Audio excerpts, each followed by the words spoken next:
82 counties, handling appeal cases and child desertion cases.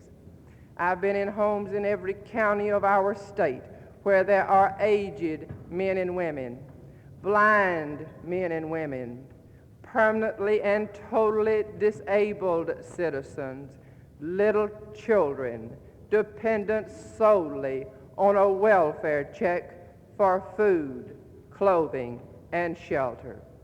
Now, I've talked with men and women in every county of our state using $33 welfare checks for the necessities of life, but without funds with which to buy needed medicine.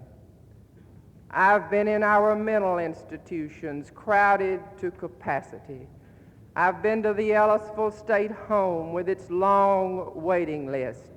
I've seen little feeble-minded children in our state confined to their rooms while their mothers worked, who've been waiting a long, long time for admission to Ellisville. I've been in the county health departments while the mothers waited with their little children, in the charity wards of our hospitals where the indigent sick awaited medical care, into the homes of grandparents where little children cried for both their fathers and mothers who had deserted them. Now, much progress has been made, yes, but there is much left yet to be done. Better education and job opportunities are enabling more and more of our people to pay for the services that they need. Medical science is reducing the crippling effects of many diseases. Social Security benefits are at last being felt in a reduction in old age assistance payments. Vocational rehabilitation programs are training many of our handicapped workers, including the blind, for gainful employment.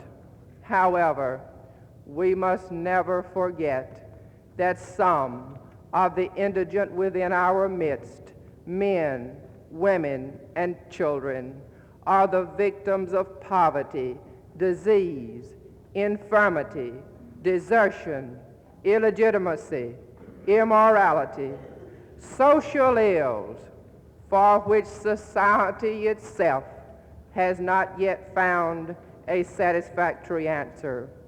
Problems which have existed since the days when the Savior of mankind walked on this earth and left for us this message: inasmuch as ye have done it unto one of the least of these, my brethren, ye have done it unto me. Now, I will close with the story that will bring me to my concluding remarks. About a year ago, I sat in a welfare office in northeast Mississippi, and I talked with a man and his wife about some help for 3 small children. Now, he owned a modest home and 20 acres of land, and that land had earned him a living for himself and his family until illness struck, and he was left paralyzed in both legs. During his period of convalescence, he learned to use his hands and could refinish furniture, and that's what he was trying to find to do to earn a living for his children. But he had been unable to find a job in the town where he lived, and he didn't want to leave the little home that he owned. So he was in the welfare office asking for a welfare check because the children were hungry. What he wanted was not that check. What he wanted was the kind of job that he could do. But there were no job opportunities for that kind of work in the town where he lived. His wife also wanted to work, but she was unskilled, and there were no factories in that area that trained and employed women workers. Now, the point I'm trying to make to you is just the one that you so readily see. Industrial expansion, new industry, more jobs for our people in Mississippi, phrases that you've heard many, many times, but phrases that will take on a new meaning as you travel into all of the 82 counties of our state and talk with our fellow Mississippians about their problems. Industrial research, agricultural research, the development of millions of acres of idle lands, all part of a program to increase the base of our wealth. We must combine our efforts in Mississippi to expand our economy, for this is the only permanent answer yet offered for our economic problems, and it may be later than we think. How much longer can we afford for our productive citizens in their productive years to leave our state to find jobs and leave the aged, the disabled, and the dependent children here for the taxpayers of Mississippi to support? Now, it may well be said that the decade of the 60s is not requesting, but is demanding that we meet these challenges if our way of life in Mississippi is to survive. Only as our per capita income, now only $1,040 per year, is increased through better job opportunities, can the standard of living of all our people be raised. You, Mississippi Labor Council leaders, are in a most important position of leadership. Now, I believe, as you do, that the potentialities here in Mississippi are tremendous. But I further believe that only with strong and dedicated leadership and the combined efforts of all our citizens can we achieve success. Now you, back in the communities where you live, must provide a vital part of that leadership. Each of you may be likened to the man who took a small candle and went up the long winding stairs to the top of the lighthouse to light the great lamps that would cast their beams across the sea so that the ships might come into shore. The light of your leadership may cast its beams across the length and breadth of our state, and you will thereby contribute in full measure to bringing into reality the prediction that has been made that the last half of the 20th century belongs to the South, and in particular to our beloved state of Mississippi. Thank you again for allowing me to be on your program, and I certainly regret that the fact that the legislature is still in session will require me to return to Jackson today. But I do want to wish for you a most successful convention and to invite each of you to call on me whenever I can be of service to you personally or in my official capacity as treasurer of our state. Thank you.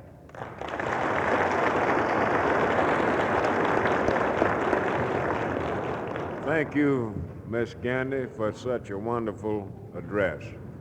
We are certainly sorry that you can't remain for the rest of our convention. We would like to invite you to come back if and when you can, and we're looking forward to seeing you again. At this time, we have with us Mr. D.W. Fight, who is with the Social Security Administration, who will now give you an address. Mr. Fight. Thank you, Mr. President.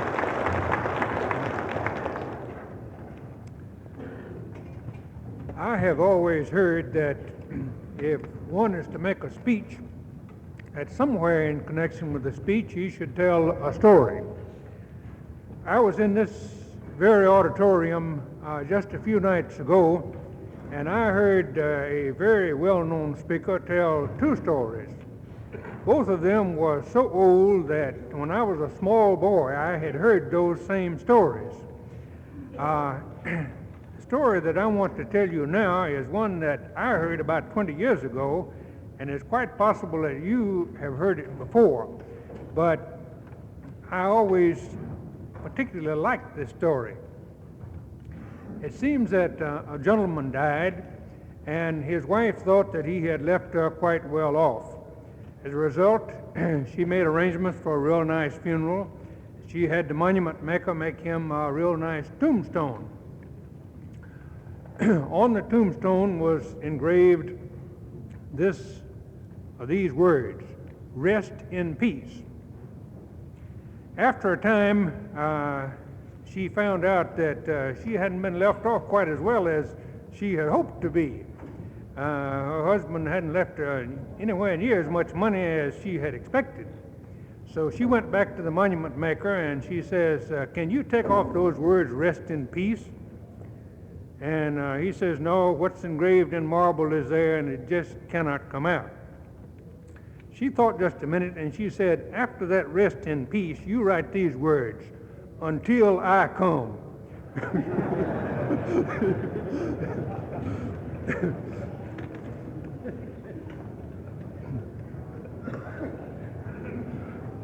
It's with a great deal of pleasure that I come to you today. Organized labor was the group that was most interested in setting up the Social Security Act in the first place. It was interested in the organization of the law before I even heard about Social Security. I've been district manager of the Social Security here in Vicksburg for some 20 years, but organized labor was the moving factor in getting it started over 25 years ago. In August of 1935, the first Social Security Act was enacted and signed by President Roosevelt. You will soon be seeing articles and news releases about this 25th anniversary. And in connection with that, I might mention that there will be available to organizations that would want to see a motion picture concerning the Social Security Act, a movie that you could get, a film that you could get for use at your locals if you desire to have it. It'll be sometime probably in August before it will be available. What I plan to talk about is some of the services that are available through your local Social Security offices. There are 9 district offices in the state of Mississippi, one at Columbus, one at Tupelo, one at Greenwood, one at Greenville. We have one at Meridian, Jackson, Vicksburg. There's one, of course, at Hattiesburg, and then on the Gulf Coast at Gulfport. If you are not located where there is a district office, you will find that we have field representatives that go to each county of the state at regular times. And if you would like a copy of the travel schedule of the field representative that comes to your territory, you can find out where your Social Security office is through the post office, if you don't already know, and write to your district office and they will be glad to furnish you with a travel schedule.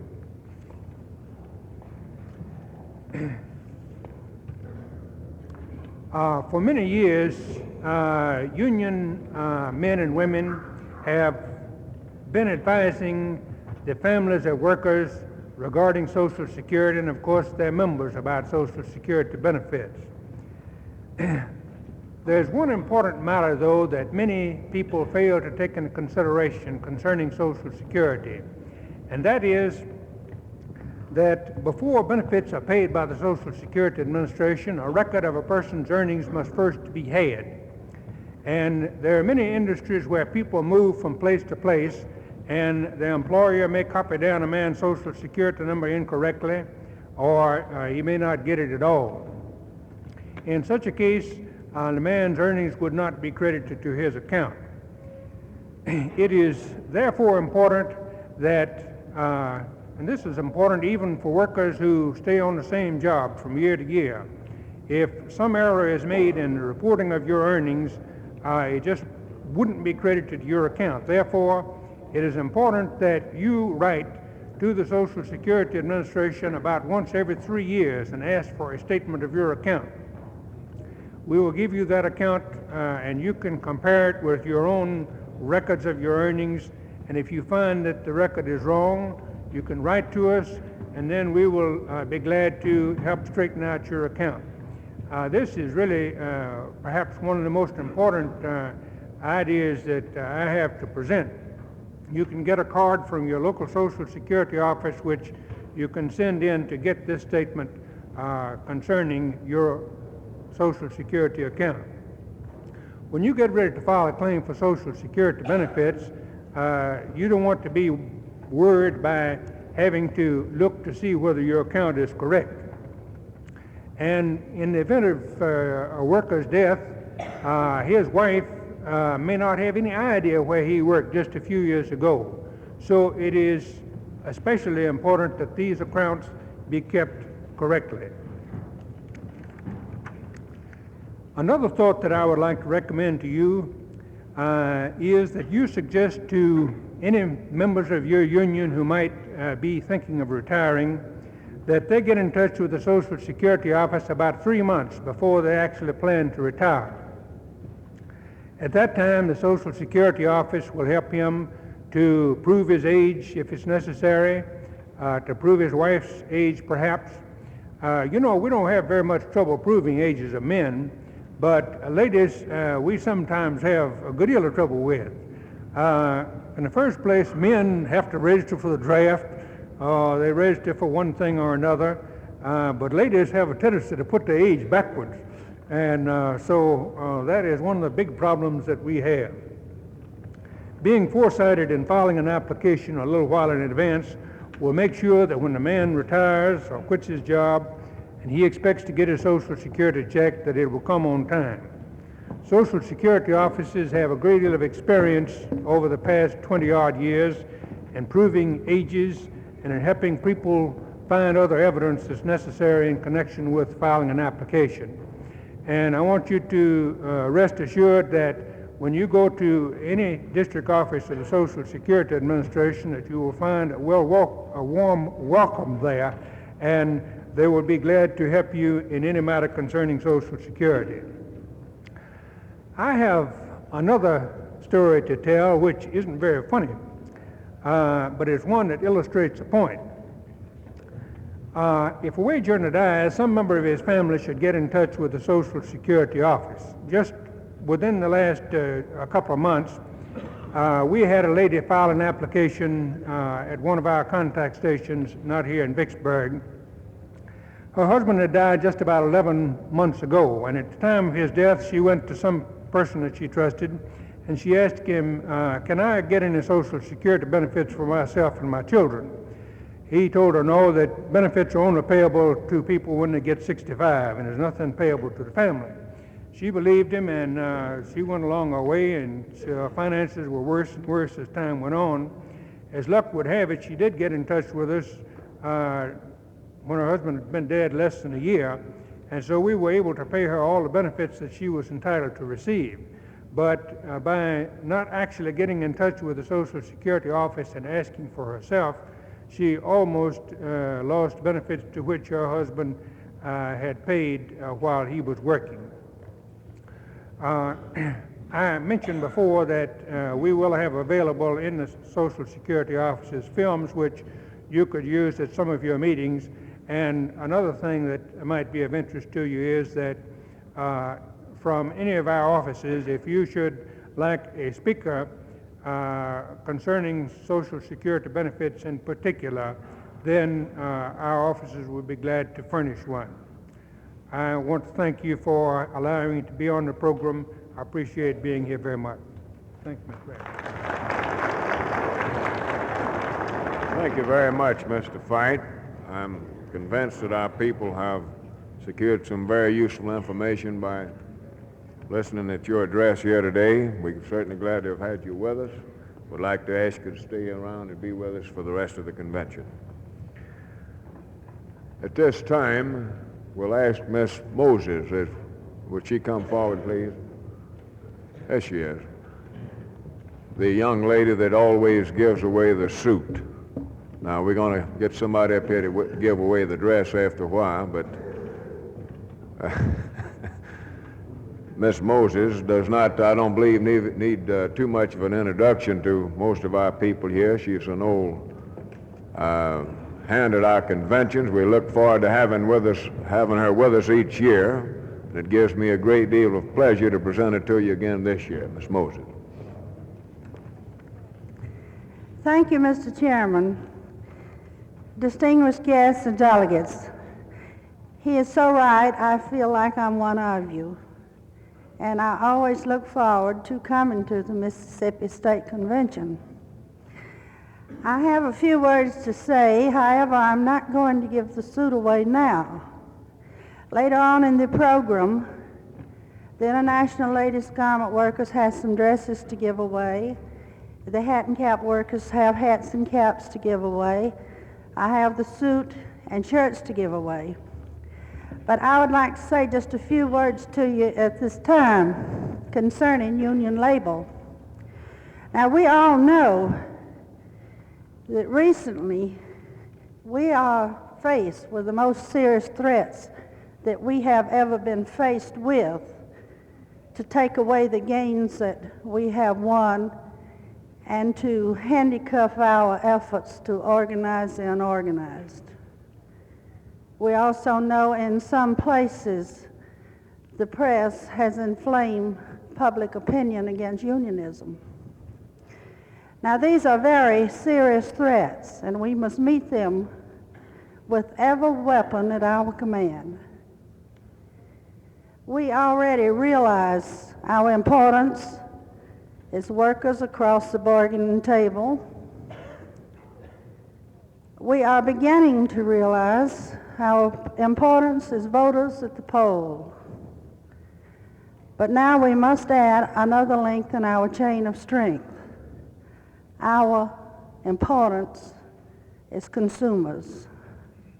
And when I say consumers, of course, I mean buyers. Now, the right to buy or not to buy cannot be taken away from us through legislative acts. It cannot be taken away from us by hostile action. It can only be taken away from us through our own apathy, our failure to use it. Now, the union label is indestructible. It's something that we can use wherever we work, wherever we buy, and when we need union services, to look for the union shop card or the union button. It's not only our right to do so, but it is our duty to do so. The union label and the union shop card and the union button stands for all that we've cherished. It stands for the many struggles we've had over the past years, even to the blood that we've shed on the picket line. It stands for the high ideals that have led us through many years of struggles and the goals that we are reaching for in the future.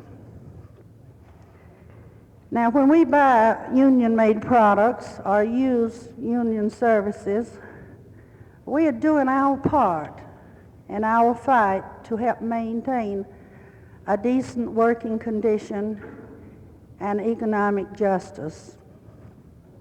Let's all remember this when we go to purchase clothing or anything else, or when we go to have work done around our house. Think of the organized plumbers, builders, electricians, and so forth. If we only realize that we have it made through using union services. We have an invisible picket line. If you count the millions of union members and their families, We have an invisible picket line right there behind us. And I wonder how many of us use it. Now I'd like to refer back just a moment to this anti-legislation. I sometimes think that we don't realize how serious it is. But I want to report to you that under the Landon-Griffin bill, they can take away, pardon me, your right to speak. They have now taken away my right to tell you why you cannot buy wing shirts. I cannot discuss with you anything about why you shouldn't buy wing shirts. I might have to go to jail. Now, I don't mind going to jail for a good cause and if it does some good. But when it's useless, I don't want to go to jail. So I can't say why you shouldn't buy wing shirts. But I can tell you why you shouldn't buy Weldon pajamas. Some of you people here may know more about the Weldon factory and Weldon business than I do. They were located here in Gulfport, Mississippi. We organized them, and they moved away to Pennsylvania rather than sign a contract. They are now working, the people in Pennsylvania, we're trying to organize them. We have an educational program going all over the country against Weldon pajamas.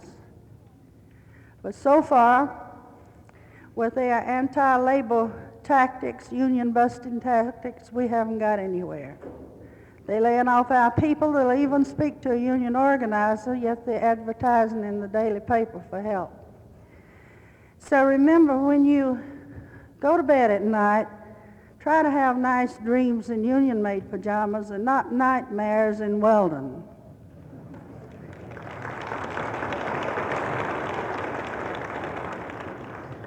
I won't take up any more of your time because I understand your program is full and there is more union-labeled people here, as I told you, from the International Ladies Garment Workers and the Hat and Cap Workers. And you'll be hearing from us, and we want you to stop at our booth. We have one on each side where you register for the men's suit and shirts, one on the other side you register for the ladies' clothing, one inside where you register for the hats and caps. Again, I thank you for letting me be one of you. Thank you very much, Hazel, and we're looking forward to the suit. We hope we win it this time. About to run out. We have other people with the union labor and service departments of their international unions who will give you a rundown on their activities and their program sometime later on in the next couple of days. The young man that we have listed on the program at this particular time was not able to be here, therefore we'll have to try to get him in on the program a little later on. At this particular time, I want to ask you people to make a note of the committee assignments, the committees that will consider various resolutions, particularly the committee chairman. I will read off the name of the committee and the resolutions that that committee or those committees will consider. The Constitution and Bylaws Committee, resolutions 1 and 10 has been referred to that committee. Resolution number 2 has been referred to the Organizing Committee. Possibly I might better slow down just a little bit to give you an opportunity to maybe make a note of that. Some of you might want to appear before these committees. Resolution number 3 has been referred to the Committee on Political Education. Resolutions 4, 9, 14, 15, and 16 have been referred to the Public Relations and Education Committee.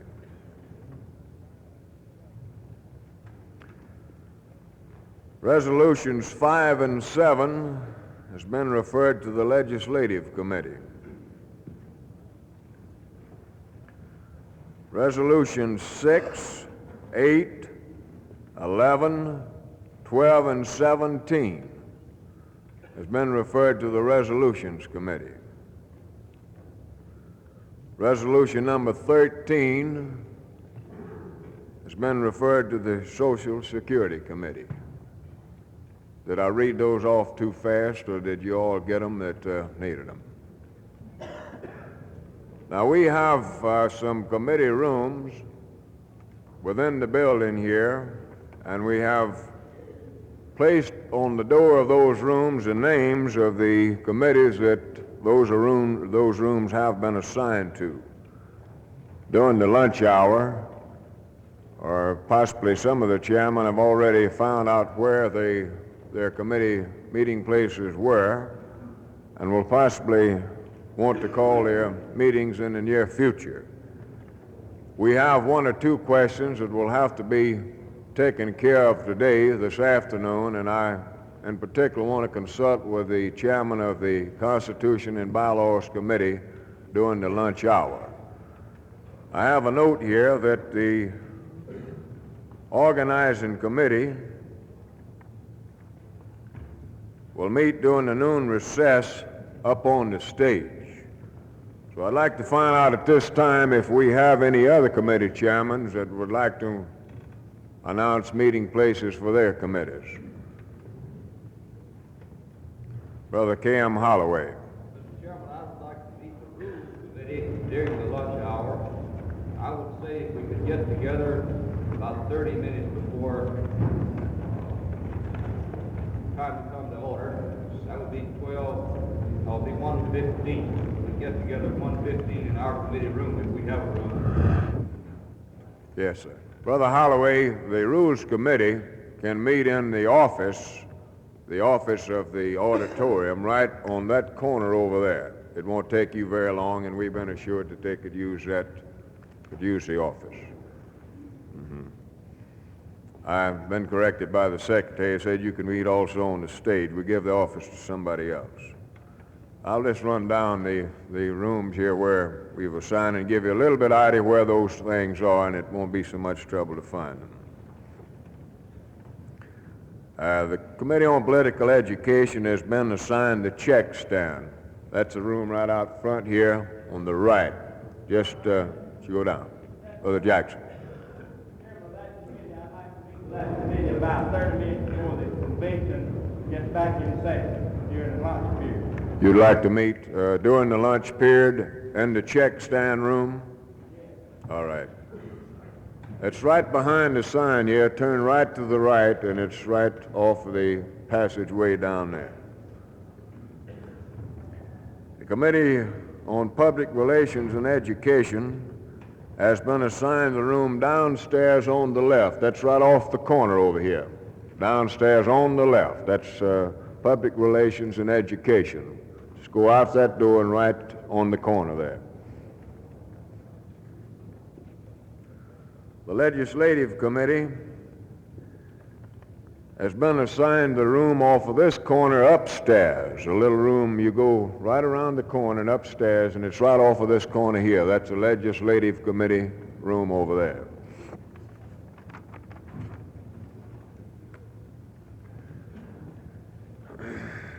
The Restoration Committee has been assigned the concession room right off of the lobby, right over here.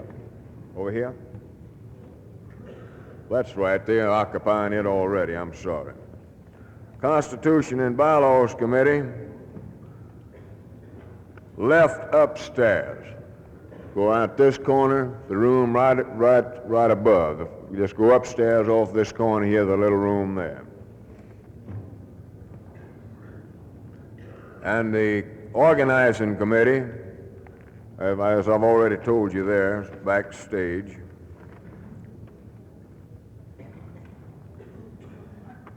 Officers Report Committee will use the office. The one I mentioned earlier about Brother K.M. Holloway, it's right off of that corner over there, the office maintained by the stadium. Union Labor Committee and lobby, where was that? We decided that in lobby.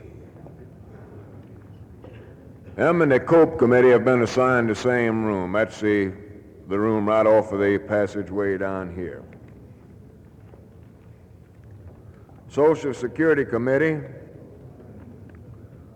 on stage. We've got this stage where you can divide it up. They will take part of that stage and they can drop curtains down and divide it off.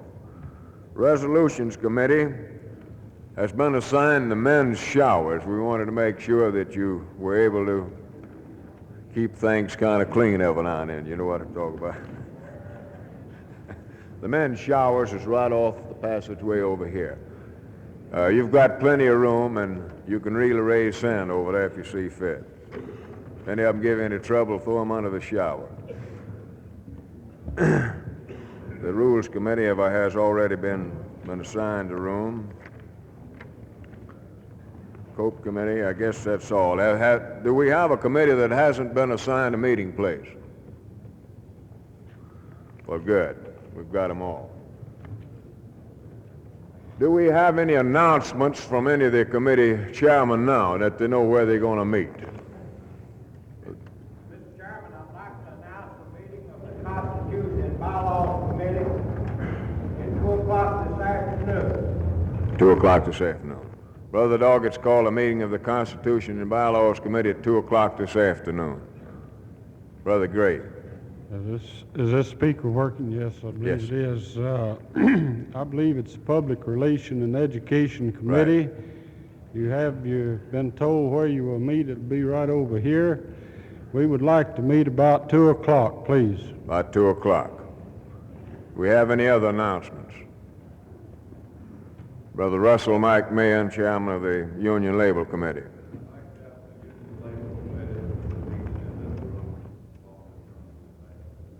Immediately following adjournment of this meeting, during lunch recess.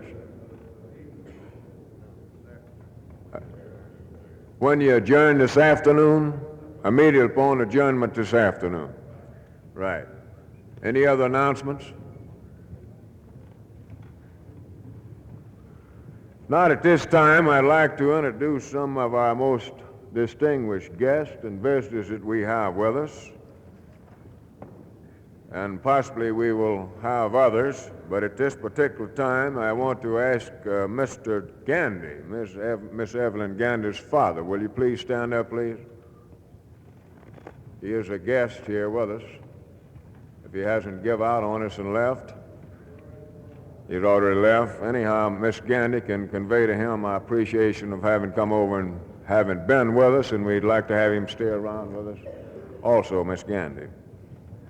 We have Brother Wayne Glenn, President of the State Arkansas Labor Council. Would you stand up and take a bow, Wayne, in the corner over there? Glad to have you with us, Wayne. Also back in that corner, we have Mr. and Mrs. Vic Busey, I believe, are back there. Of course, Vic will give you a nice speech after a while. I shouldn't even let you know he's here right now, I guess, but Vic, would you stand up with your wife, please? We're certainly glad to have you people with us, and hope you can be around for the duration of our convention and participate in our affairs. We have Mr. Ray L. Perry, representative of the Firefighters Union. We're going to have some firefighters around here. I think we're going to light a fire into something before it's over with. We have Mr. and Mrs. Steve Knoll. Brother Steve Knoll is a representative for the Barbers International Union. We'll stand up and take a bow. The young man back over there. Glad to have you with us, Brother Knoll. Hope you can stay for the whole convention. Brother D.J. Allman, the Vice President of the Barbers Union. Where's he at? He should be able to. There he is. Glad to have you with us, Brother Allman. Hope you can stay for the convention. I don't know what I'm doing with this guy here. He's just one of us. Bill Wellman, representative for the ACWA. Find out what that guy's doing here as a guest. He ought to be wearing a badge. You can't do any voting around here being a guest, can you? Ed Blair from the ACWA. Where's Ed at? He had to leave. Ed possibly can be around later. Good. V. Jenkins, I hope I'm pronouncing this right, with his, what is this, Office Workers Union? Where is she at here? Oh, I'm sorry, didn't recognize who it was here. Vic's secretary over there. Have to let me in on some things around here. You ought to said Vic's secretary down. I'd have got him on the full swoop. GX Barker, representative of the IBEW. There he is over here, GX Barker. I believe he's vice president. Vice president of the IBEW. I don't want to cut him short here. And our old good friend Duke is representative of IBEW. Where's he at? You know him better by another name, I just won't call it. Meta Highland, where's she at? Where's Meta at? Melda. Sorry, Melda. Melda Highland. ACWA staff member. She should also be a delegate. What you doing down here like this anyway? Emma Dew Jarrett, I guess that is. Also of ACWA. Emma D. Glad to have you with us. Also with the ACWA. Lonnie B. Daniel of the CWA. Where's Lonnie at? Well, you tell him that I give him an introduction here, you hear? Lucille Berry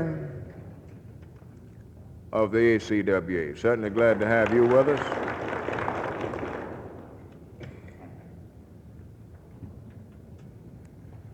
William Henderson of the OCAW. Have I got that correct? Where's he at? Is he here? Henderson? There he is. Where? Over here. Glad to have you with us. Hope you can stay for the convention.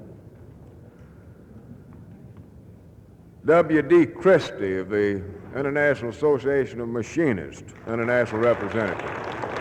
Glad to have you with us, Brother Christie. Joe Mullins. Stand up, Joe, with AFL-CIO staff. Glad to have you with us, Joe. Hope you can help us get some of this work done around here. And Joseph Jacobs with the hat workers. Where's Joe at? We're going to have to get Joe on the program before it's over, but we're glad to have you with us, Joe. Emerson Miller. Have I got that right? Emerson F. Miller, the Steel Workers Union. Where's he at? There he is in the back. Glad to have you with us, Brother Miller. Hope you can stay for the convention. I got Gordon over there already, about to get him the second time. I got you yet, Gordon? No, I didn't either. I thought I got him with Vic over there. Gordon Fleury with the Louisiana Labor Council. Glad to have you with us, Gordon. Maybe you can show us how to get the job done while you're over here. I hope I got this right. J.J. Odom of the Laborers Union. Tim Odom. Glad to have you with us, Tim. Robert Touchstone of the Meat Cutters, Amalgamated Meat Cutters. Where's he at? Glad to see you around, Robert. We got a lot of organizing to do and a lot of meat to cut. We're going to have to really get rid of these packing houses we got in Mississippi. I'll grant you that. Particularly these, you know what I'm talking about, these chicken feathered things we got around here. Yes, sir. Irene Dunlap of ACWA. Have I got that right? Of ACWA. Glad to have you with us, Irene.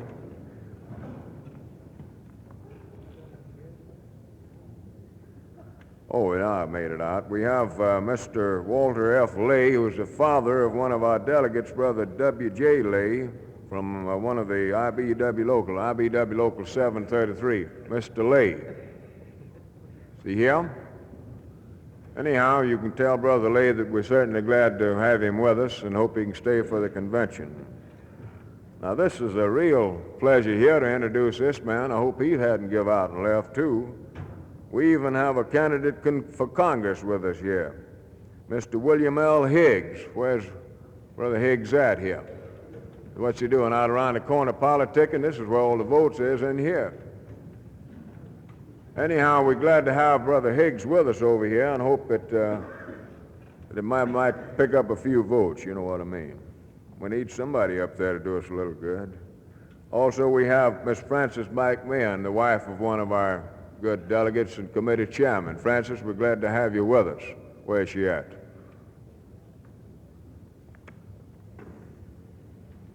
Mrs. Alma Vickman, UPWA-FLCL. Where's she at? There she is. Glad to have you with us.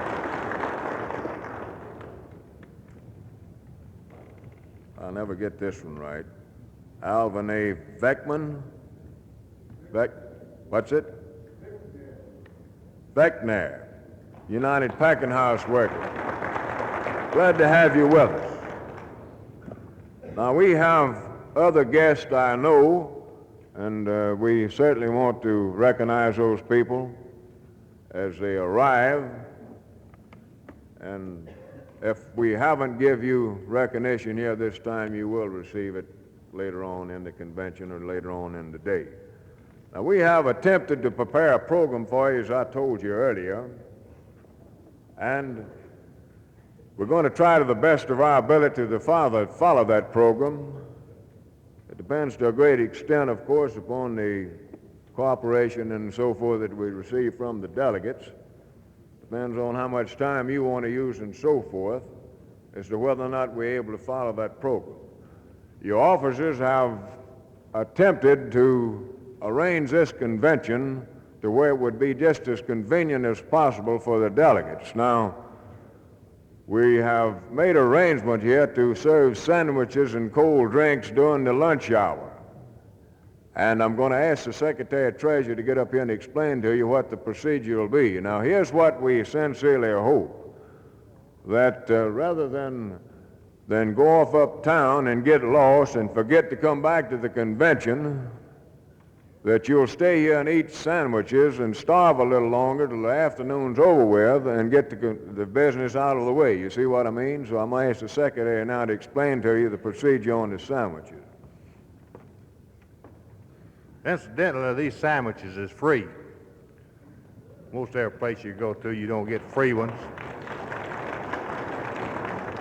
We'd like for the delegates to form and go around the convention hall. It's through a kitchen over here, and have the sandwiches on the table, and just get in line, pick you up a couple of sandwiches, come on around, you'll have your drinks over here, and come on back in the hall and eat them, or stand around anywhere you want to eat them, and we can get through with this thing in about an hour and 15 minutes, and we'll get on with our convention this afternoon, where we can get out a little earlier, and I don't think you will starve in that time. If anything else, Claude, you can have it. All right, Ray. Do we have any other announcements? Brother McKee has asked me to call to your attention the fact that they have been able to arrange with the, what's the name of the boat again? With the Sprig, the people that run the Sprig down on the riverbank down here, they were able to make arrangements to have the show go in the hills, I believe it is, in them there hills or some kind of hills. But they've made arrangements to have that show put on Tuesday night. Now, tickets are available out front at $2 a piece. Some of you might have already picked them up, but it's a real bargain. There will be a dance free. There'll be no additional charge outside of the $2.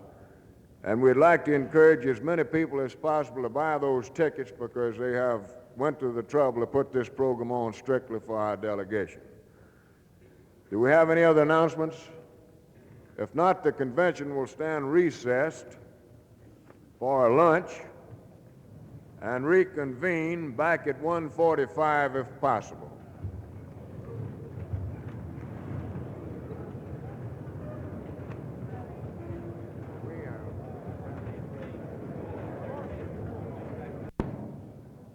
The convention will be in order.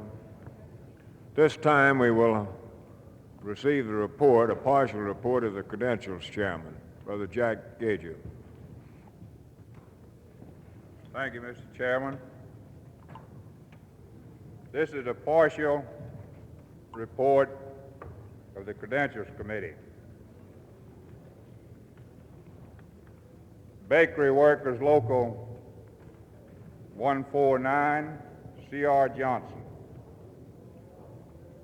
Barbers Local 366, M.P. Aldridge.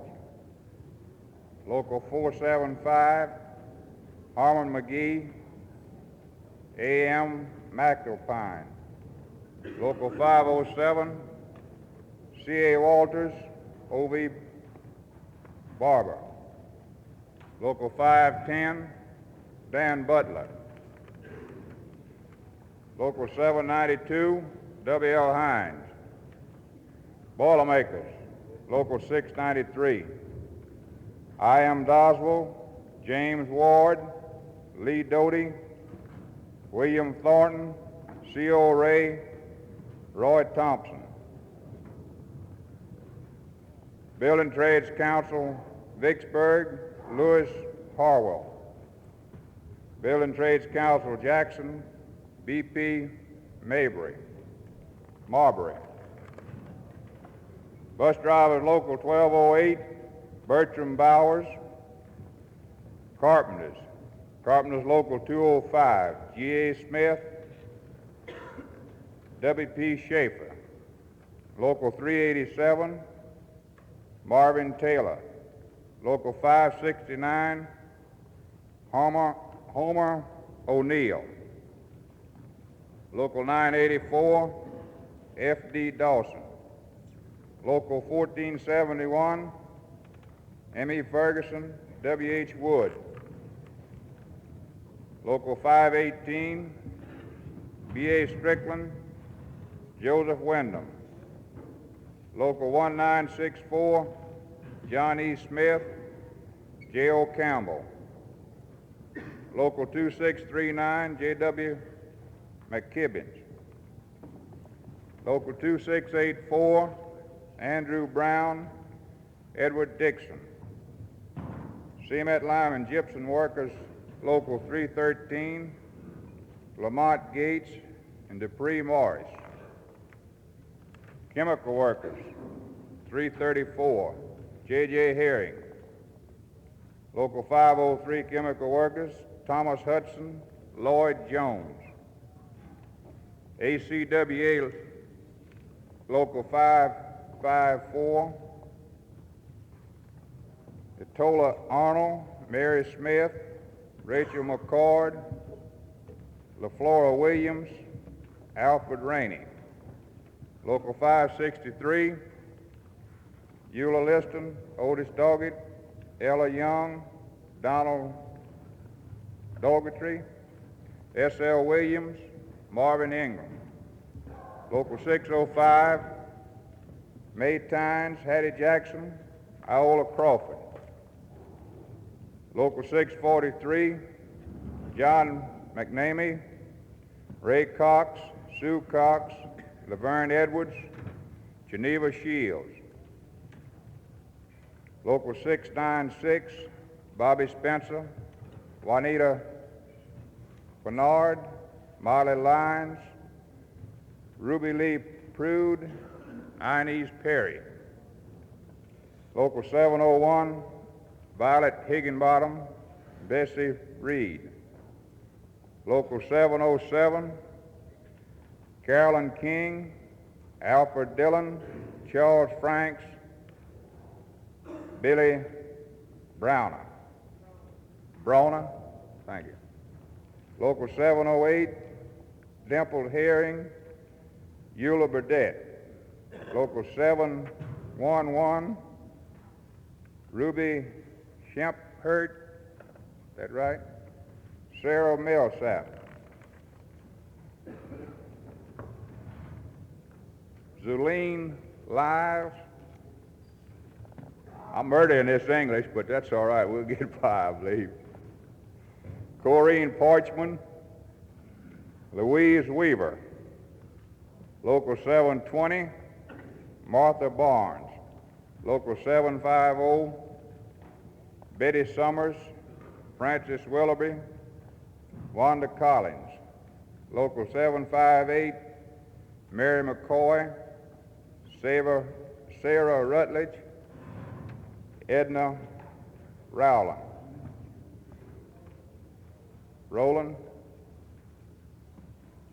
Local 779, Kate Jones, Kate Ivy, Peggy Torrance. CWA Local 3290, W.O. Stanley.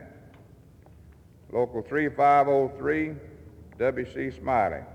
Local 3507, J.R. Cartledge. Local 3509, LaVie Scoggins, Jack Thompson, Mike Nelson. Local 3511, Francis E. Ort, Doris B. Kelly, H.R. Williams, J.K. Culpepper, E.A. Quinn. Local 3517, Evie Edwards, Betty Riley. Local 3518, Mary Smith, Martha Lindsay, Gloria Allen. Local 3519, J.T. Cash, R.E. Clark, IBEW. Local 480, E.R. Sneed, M.D. Woodward. Local 605, Armour L. Ingram, Charles Broomfield, H.E. Kuhn, Floyd Welch, C.E. Schaefer. Local 733, L. Galat, Roy Jones, W.J. Lay, H.E. McGee, C.F. McCone, K.M. Holloway. Local 852, R.R. Roberts. Local 903, G.R. Ball, Earl Hensley. Local 985, M.H. Dyson, Robert Thompson. Local 1028, Marvin Lindsay, John Gillespie. Local 1211, K.C. Vick. Local 1435, Laverne Bowers, Everett Bullock. Local 1493, T.G. Beckham. Local 1575, J.O. Word. Local 1873, Gerald McKenzie, George Myers, Violet Bazell, Claudia Watts, Gladys Miller.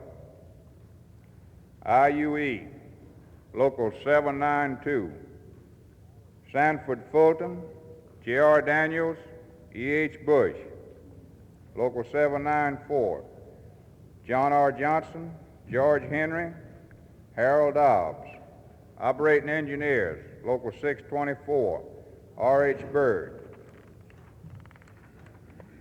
Firefighters, Local 87, J.F. McAtee, D.C. Williamson. Local 184, J.C. Lewis, Charles Owens. Local 207, Carl Wedgeworth, Donald Smith. ILGW, Local 448, Grace Robinson, Doris Stevens, Evelyn Voss. Local 507, Devon Copeland, Valdez Shaw. Vaven Smith, Russell McMahon, Julia Lovelace. Local 578, Irma Wilson, Flora Turner. Local 583, Gloria Ezel. Local 594, Myrtle Jackson, Ruth Osborne. GBBA, Local 41, Arthur L. Condell, Albert E. Armstrong, Charlie Cox. Local 199, Adrian Swanier and Lloyd Crawley.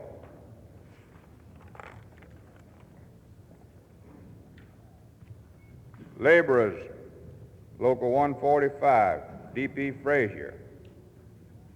Central Labor Unions, of Columbius, T.L. Vaughn. Hattiesburg, Ray S. Bryant, T.G. Husley, James Jackson. Jackson, J.R. Saucerman, and M.G. Miley.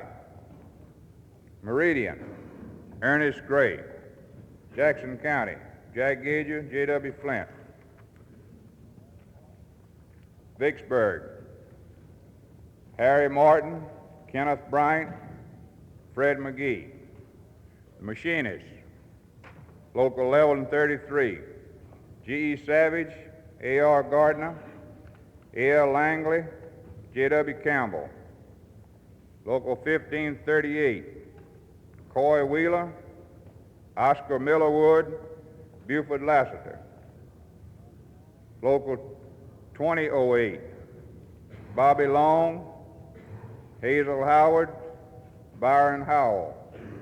Sheet metal workers, Local 407, Ellis Acard, Lynn Chaptis. Meat cutters, Local 527, J.C. Willoughby. News writers, Local 19982, R.H. Walker, F.W. Patton.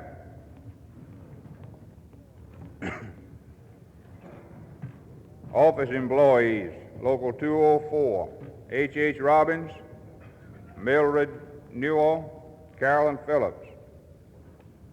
Painters, Local 433, N.C. Mosley, P.D. James. Local 762, J.F. McDavid. Local 1192, G.K. Fritz. Local 1359, J.D. Ads, L.C. Gosser, E.S. Morgan. Papermakers, 203, Curtis Redmond, Dewey Mizell. Papermakers 602, Donald Woodall, Charles Benz.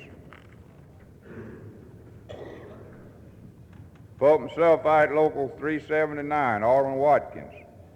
Local 608, Rudolph Williams, Howard Bardwell, L.A. Houston. Local 699, Rayford Huff. Plumbers, Local 436, J.H. Brown, J.B. Brodus, Otis Shaw, H.E. Donahue.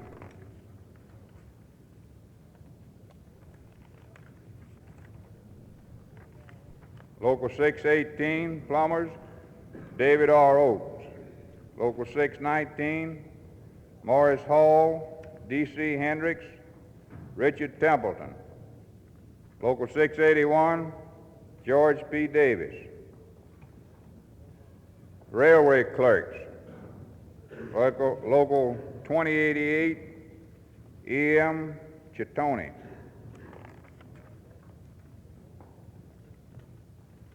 URW, Local 363, Ray Smithart, Joe Culpepper. Local 556, Albert Douglas, Cecil A. Fowler, Walter Flattery.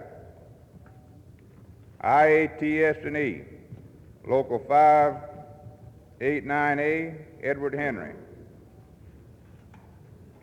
Local 674, Paul Usry and E.L. Smith. IWA, Local 5, 204A, Margaret Hicks. Local 4, 470, Walter Thompson.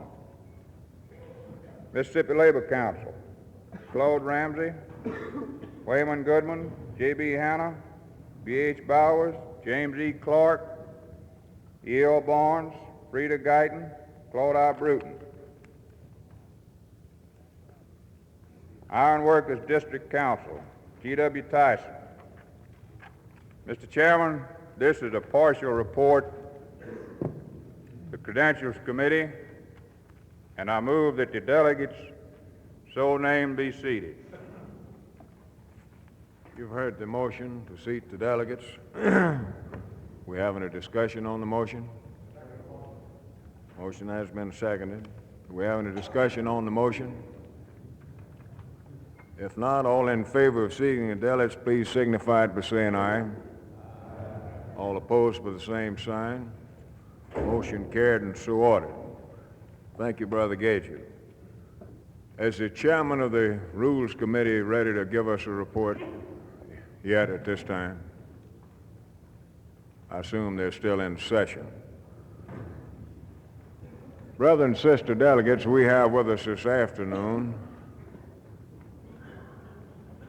in my opinion, one of the most outstanding members of our trade union movement in the South in particular.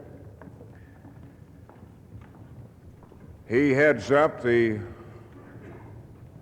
Labor Council just across the river from here, the state of Louisiana. And it's my opinion that that state Labor Council, the labor movement in that state, has done one of the most outstanding jobs of any of our labor councils or any of our part of our trade union movement, not only in the South, but in the entire United States.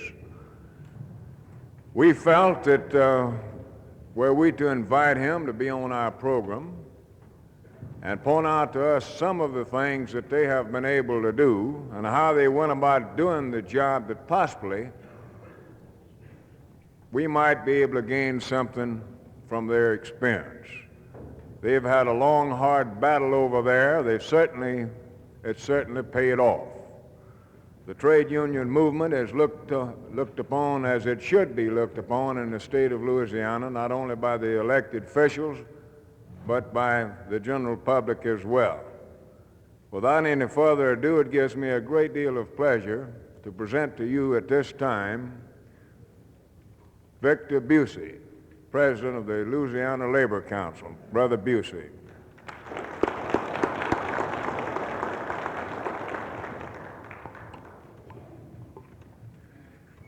Mr. Chairman, Brother Powell, officers, distinguished guests, fellow and lady trade unionists, friends.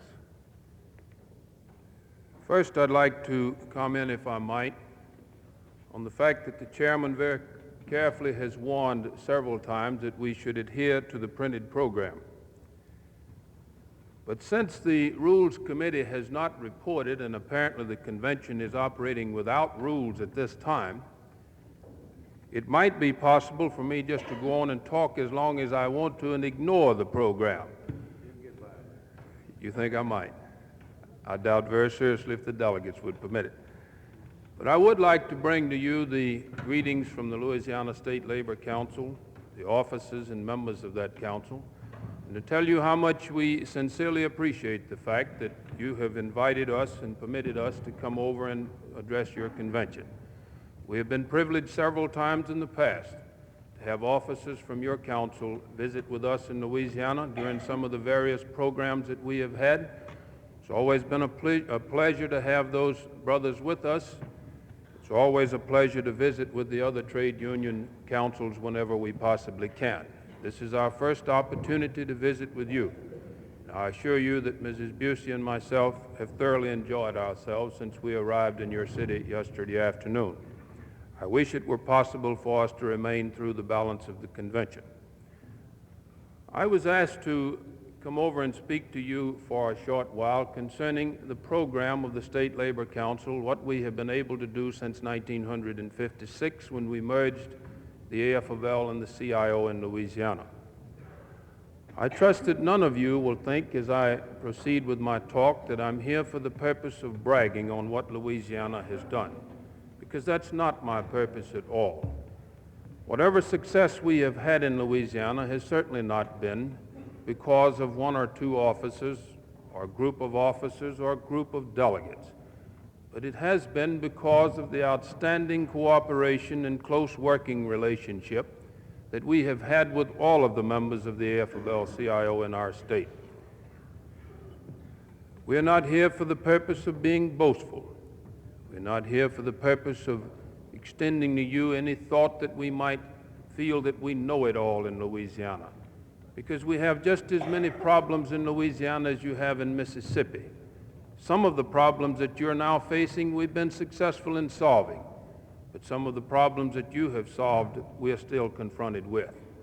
So I hope that as I proceed with my talk this afternoon, that you will take it in the spirit in which it's given, simply to come over and to confer with you for a short period of time concerning what Louisiana has been able to do, and also to get whatever suggestions and thoughts that we might be able to from you concerning the program that you've had here in your great state. I was agreeably surprised to run into a number of my very good friends when I arrived here. One, a gentleman that I have not seen for quite some time, Brother Holt Ross. I know that most of you know Brother Ross. Brother Ross and I had a very good relationship during the time that he was part of the International Union of Laborers, and it was a very distinct pleasure for Mrs. Busey and I to again have the opportunity to visit with Brother Ross. We're very happy to see that he's doing so well. Also, I was agreeably surprised to find that there's so many ladies that attend this convention. In Louisiana, for one reason or another, we have not been able to get the participation from the ladies quite as well as you have. First, I must say that it brightens the convention considerably, at least from a man's standpoint, and I know that it adds a great deal to the possibilities of success of any program that you might have. In Louisiana, after a long, bitter experience, we finally found, for instance, in the field of politics, that the men simply won't do the work, that the men simply will not vote as they should, regardless of what the program is, but that the women, bless their hearts, will always be willing to do the work if given the opportunity, and almost without exception. Once the program is explained and they begin to realize what the real issues are, invariably those women vote right.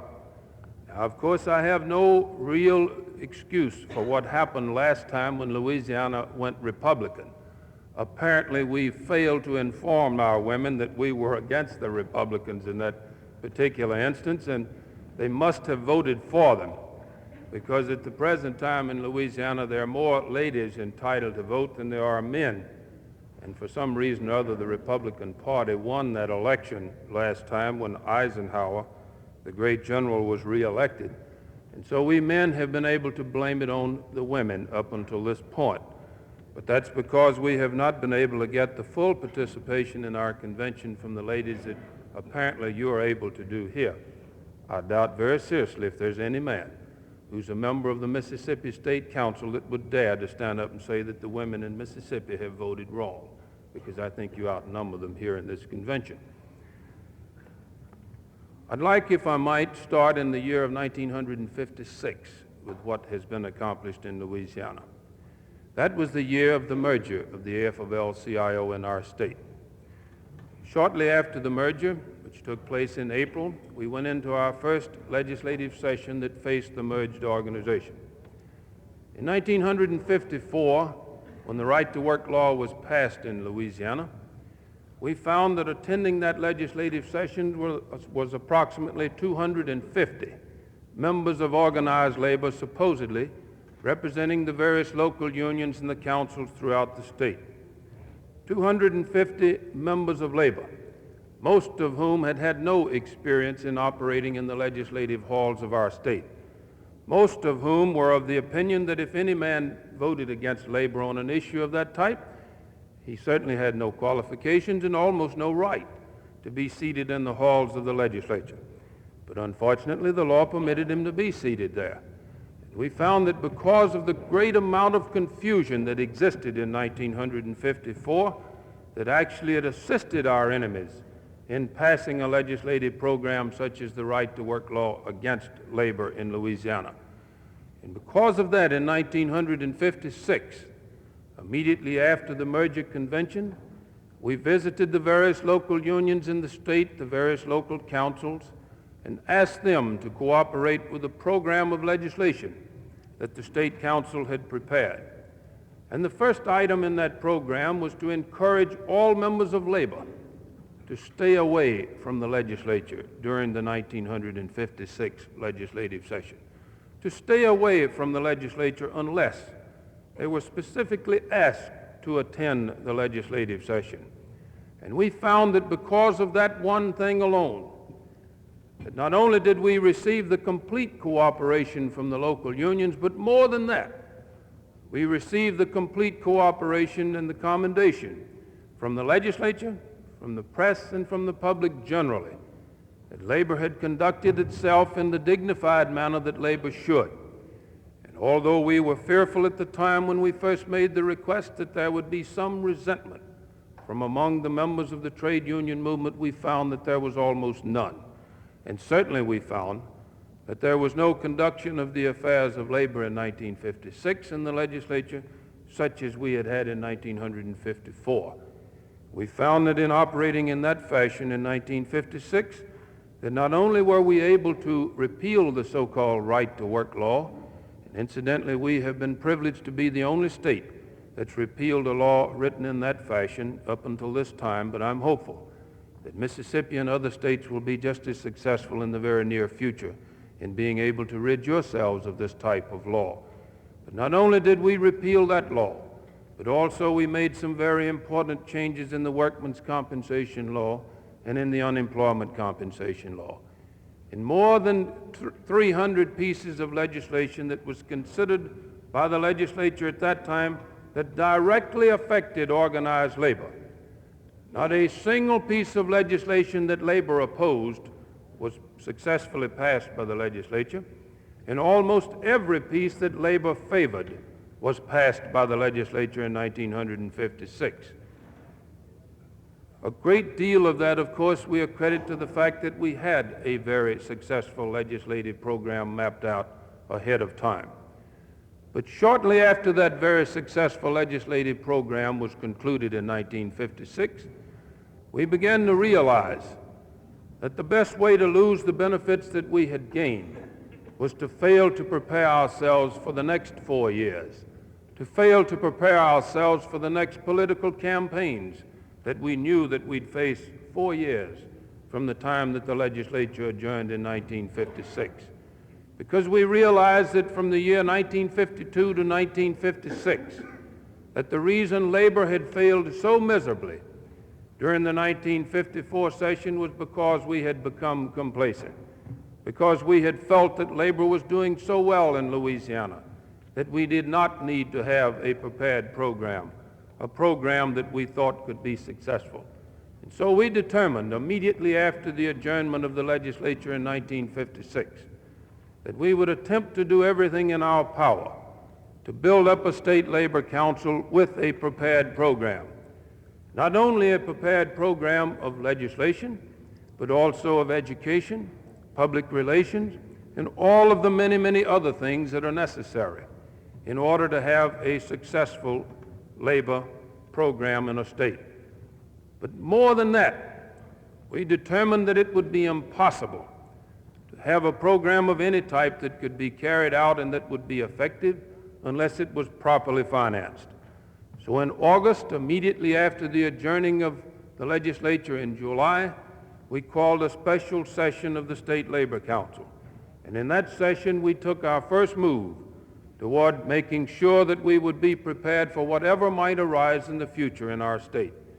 We raised per capita tax at that time from 7 cents a month to 7 cents a month plus $1 per year per member, and made all of it a mandatory per capita tax payment.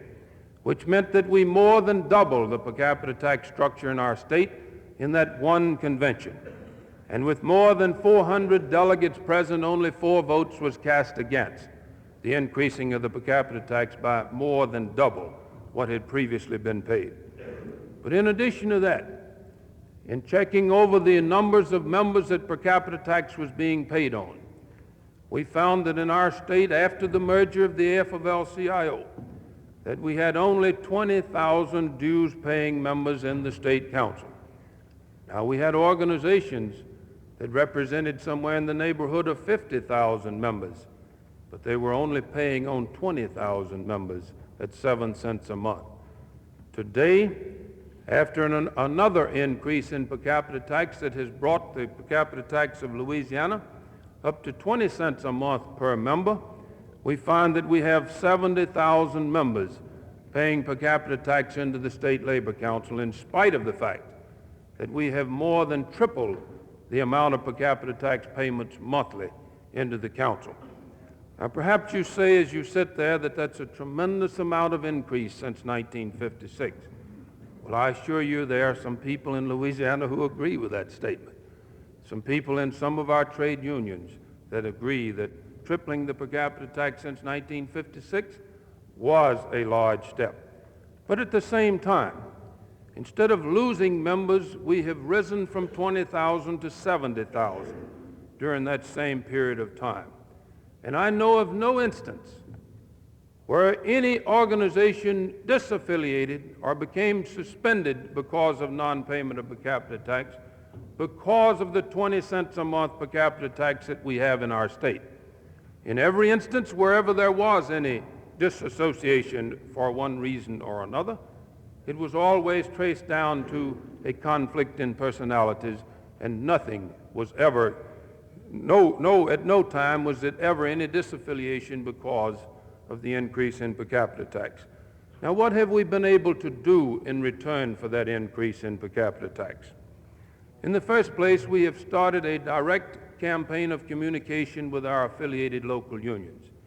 We forward to our affiliated local unions at every opportunity the issues that are facing the state council, the issues that are facing the various other groups in the state, whether they're part of labor or not part of labor. We have created a good public relations program, not only outside of the ranks of labor, but more importantly, I think, within the ranks of labor. We have been able to create in the minds of the members of the AFL-CIO in our state that the State Labor Council is a real spokesman for labor, that the State Labor Council is an organization that they would like to have speak for labor in our state. And because of that public relations within the ranks of labor, we have found that it is spread much more rapidly outside of the ranks of labor, and that much more has been accomplished because, first, our own members accept us as the true spokesman for the labor movement in our state. And I think that's important. I think it's important that our members accept us, or otherwise we're not going to get the cooperation that's necessary, not only from the standpoint of public relations, but more importantly from the standpoint of political activity. And whether we agree or not, political activity is the backbone of the trade union movement today. I know, of course, that we would prefer not to believe that. I know that we would prefer not to be involved in political activity. I know as an individual I would prefer not to be, because certainly it takes a tremendous amount of time, tremendous amount of effort, and is a very expensive effort. And yet if the labor movement is going to survive, it must become more politically inclined and become more and more involved in matters of a political nature. Since 1956, we have had 15 statewide conventions in Louisiana. 15 get-togethers of this type, which every organization sent delegates to attend. And contrary to what was first believed, the attendance in those different conferences, the educational programs that we've had, the different state conventions, has increased from time to time until the last convention, which we have just concluded. We had by far the largest numbers of delegates attending that convention of any previous convention. Now, if you'll just sit down and figure it out from April of 1956 until April of 1960, you'll find that in Louisiana we've had a statewide convention at least every 3 months during the past 4 years. We've brought the people together to talk about the issues, to help to map out the program, to plan the strategy, and to put into effect the program that we have had in our state. Oh yes, there have been some who felt that we were meeting too often, but based upon the attendance in those meetings, the interest that we've had, the fact that we've come to know each other better, the fact that we've worked together on preparing the programs and carrying them out, I say that it's been fully justified. And by virtue of the fact that more and more people attend the statewide conventions and conferences that we've had in our state, it's certainly proof to us that we should continue that type of a program in the future, that we should bring together more often, if possible, the various people that are part of the trade union movement in our state. When we merged in 1956, after surveying very carefully the assets of both the old AFL and the old CIO group, all of us began to wonder why we ever merged. Neither group had anything, and we were amazed once we sat down and determined what the assets were, that either group could have operated in the past so successfully as they had, because neither had any real assets. Since that time, we have opened in Louisiana 11 offices under the jurisdiction of the State Labor Council. We maintain offices within the jurisdiction of every central labor council in the state. 8 of those offices are assigned exclusively to the work of the COPE program. The State Labor Council rents the office, furnishes the office. All of them are air-conditioned, incidentally, because we found that the members of the trade union movement won't work unless it's in air conditioning. But all of those offices are fully equipped. We found also that although the ladies that we've been successful in getting to work in the COPE workshops perhaps had never used an electric typewriter, whenever they found that State COPE was going to provide the material and the equipment, every one of them wanted electric typewriters. So all of our offices are equipped with electric typewriters for the convenience of the ladies. But we furnish all of the equipment, the filing equipment, the typewriters, the air conditioning. We pay the rent on the offices, and we furnish more than 4 million card files during that period of time. 4 million cards from which we have transferred the entire registration rolls of our state onto a Cardex system in order that we might know who all of the registered voters are in Louisiana. Part of that 4 million cards were used for the purpose of transferring the membership of the local unions onto cards in order that we might determine first who our members are and second how we can get in touch with them. Today we find that we have almost completed the program of the Women's Activities Department in our state, and we have on file in the card system the names, the addresses, the telephone numbers of the great majority of our members in our state, so that we know not only who they are, but how we can get in touch with them whenever it becomes necessary. In addition to that, we have transferred from this membership roll these cards that we have filed in the Women's Activities Department onto addressograph stencils, the names of every member, the names of the members of their families that are old enough to vote. We have coded those stencils in such a way through the use of machinery that we use to where we can use those stencils in local campaigns, or we can use them in parish-wide campaigns. I'm sure that you recognize the fact that we have parishes in Louisiana instead of counties. Or we can use it on a statewide basis. Depends upon what type of election we might have at the present time.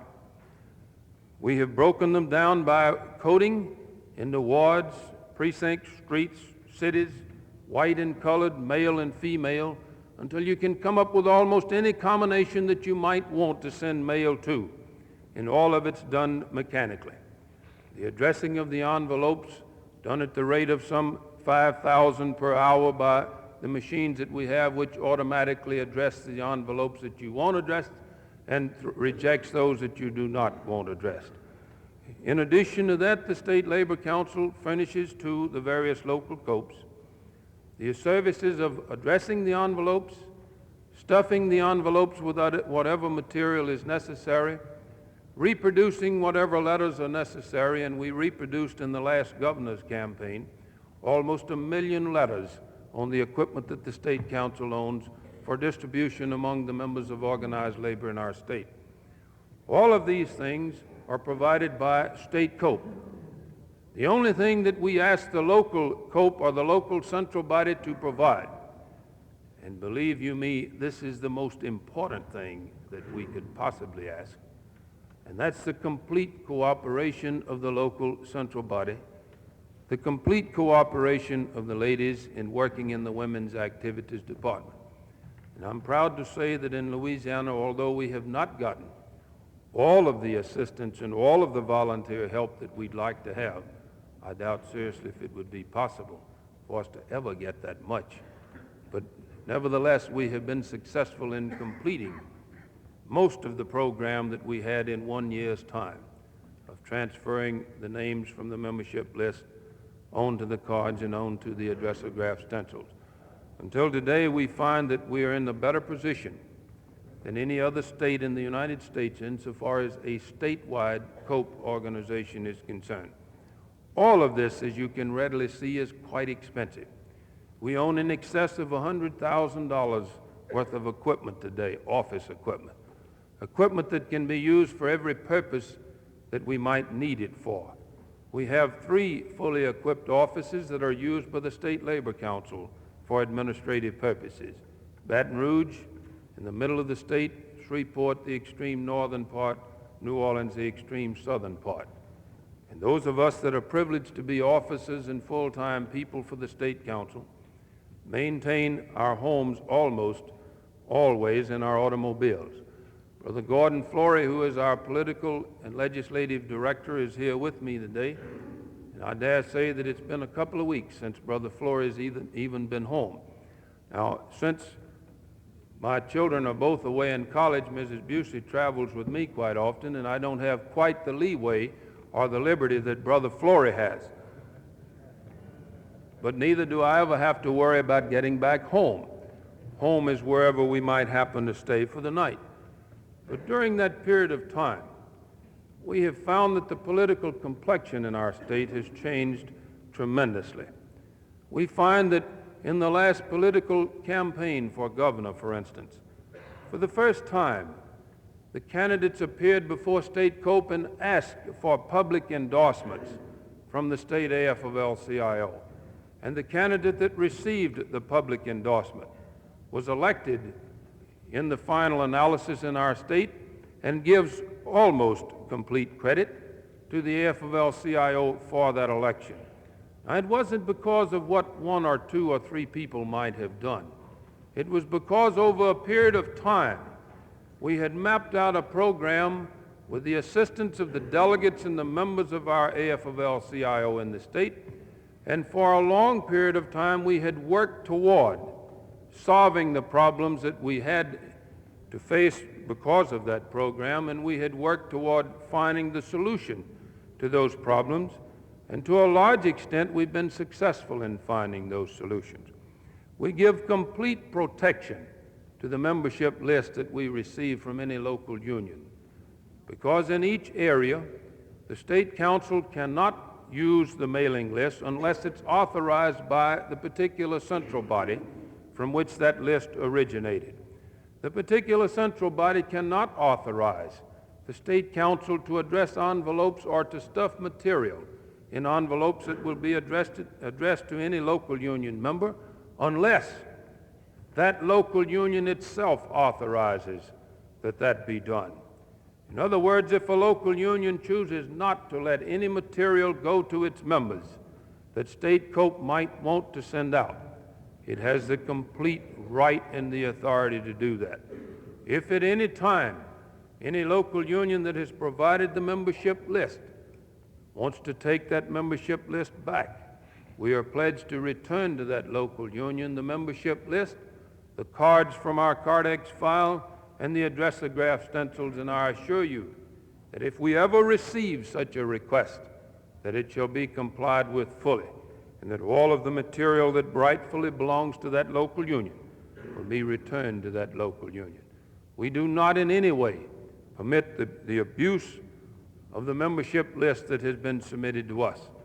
Now, I say that because it's extremely important to most local unions that that membership list be fully protected. It's extremely important to them, then it becomes extremely important to us. Otherwise, we will not receive the cooperation that's so necessary that we have in order to be successful in the program that we have outlined. This morning, in listening to some of the speakers, I heard one of your members of the legislature say that you could not become involved in political campaigns just a few days before the campaign opens and be successful. I agree with that 100%. You must plan the program. You must make lay a tremendous amount of groundwork in order to be successful in the program. You must have available the necessary funds that are needed to carry on any type of program. Politics is an expensive game. It's expensive because our enemies have made it expensive. Our enemies expend far more money in Louisiana than does the trade union movement. But the trade union movement has come forth with whatever money was necessary in order to carry on the program in Louisiana. We're hopeful that you'll do something about the situation in Mississippi, that you'll do something about providing the right type of per capita tax structure for your Mississippi State Council. Now, I say this without request or consultation with your offices, and I say it for a selfish reason, because unless you do something about yours, it makes Louisiana look terribly expensive in the eyes of the international unions over the country. We have the highest per capita tax structure in the United States, 20 cents per member per month. And unless sooner or later some of these other states start doing something about raising theirs, it's going to make it impossible for us to raise ours any higher.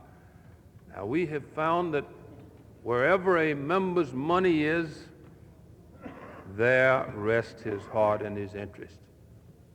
If you have an organization where the per capita tax is low, the members are inclined to believe that the organization, whether it does or doesn't, is not doing a very good job. Examine again, if you will, the fact that we have raised per capita tax by more than 2/3, 3 times, since the merger in '56, and yet we have increased our membership from 20,000 to 70,000 during that period of time. There's a saying in Louisiana, and goodness knows I believe that what they're saying is true about it.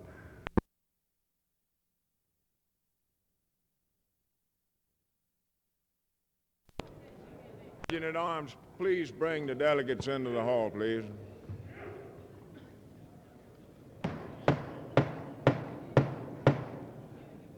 The convention will please come to order. I ask the delegates to rise, receive the invocation from the Reverend Piggott of the, I'm going to have to look this thing over here, of the Methodist Church, Northview Methodist Church of Vicksburg. Let us pray. Almighty God, our Heavenly Father, Thou who hast created us in Thine own image, sustained us by Thy provident care, and loved us with an everlasting love, we come into Thy presence with humbleness of spirit and gratefulness of heart, thanking Thee for the joys of family and home, friends and loved ones, our community and our nation, for our work and our toil. We invoke Thy blessings upon this council and its every member, We pray thy blessings upon each delegate and all those whom they represent. We pray that thou shalt give unto them knowledge and wisdom and understanding in their deliberations, that whatever is said and the course of action that is taken might bring honor to thy name and render a worthy service to mankind. For we pray in the name of our Christ. Amen.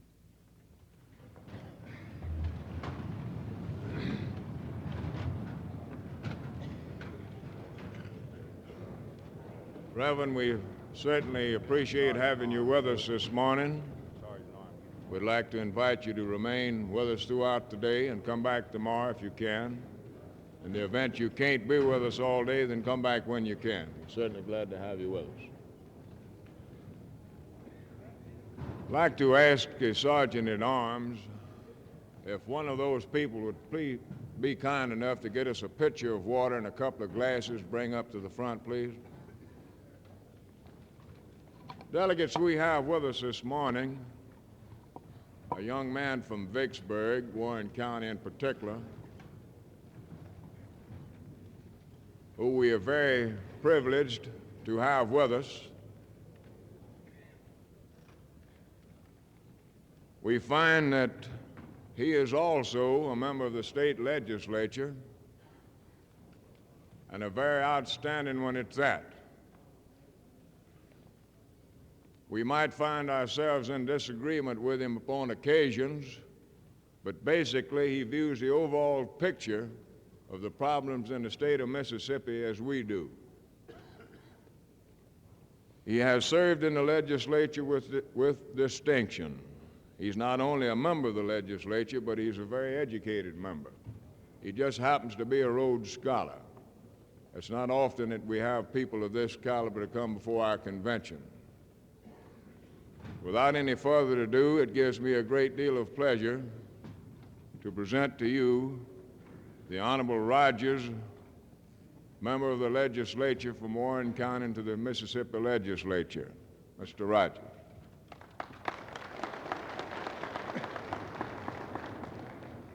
Mr. Chairman, ladies and gentlemen of the convention, first let me assure you that it is a very great honor and distinction for me to be invited to say a few words to this fine gathering. Being a native of this city and this county too, I certainly want to add my word of warmest welcome to you.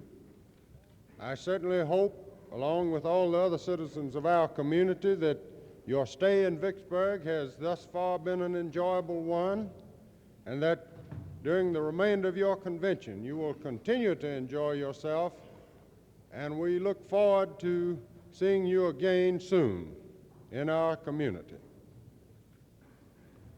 You know, time passes rapidly. It'll soon be nearly 10 years since I first ventured into politics. And I'm happy to say that during my period of service in the state legislature, I have found it possible to cooperate to the fullest with your elected and your appointed officials of the labor movement.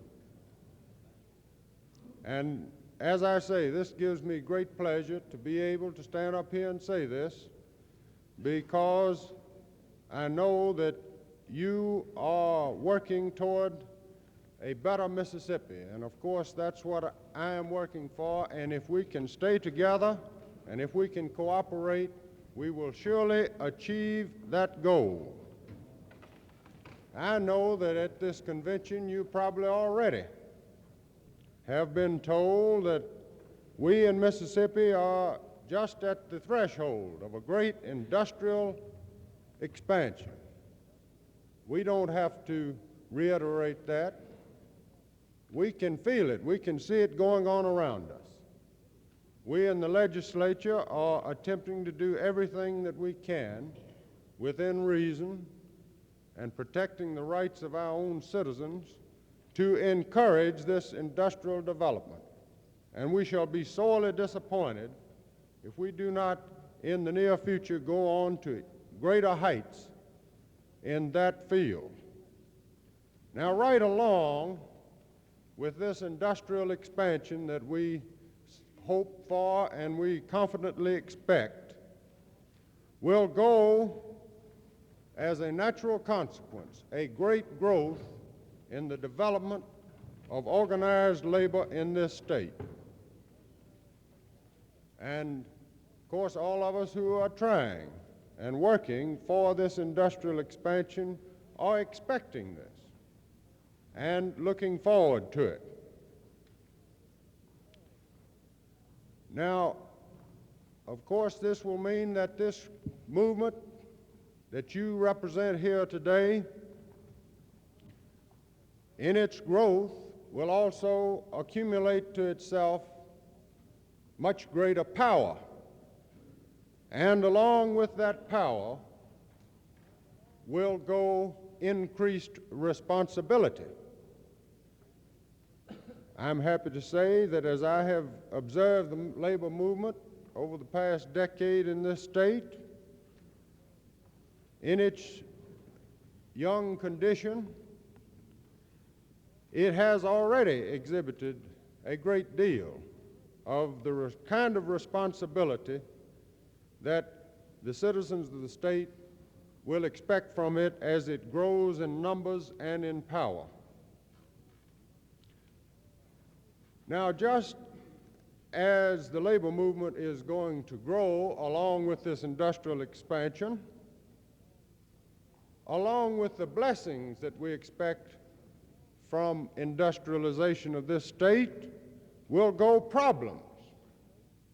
And if we fail to meet these problems, we are not going to enjoy that measure of economic development that we are hoping for.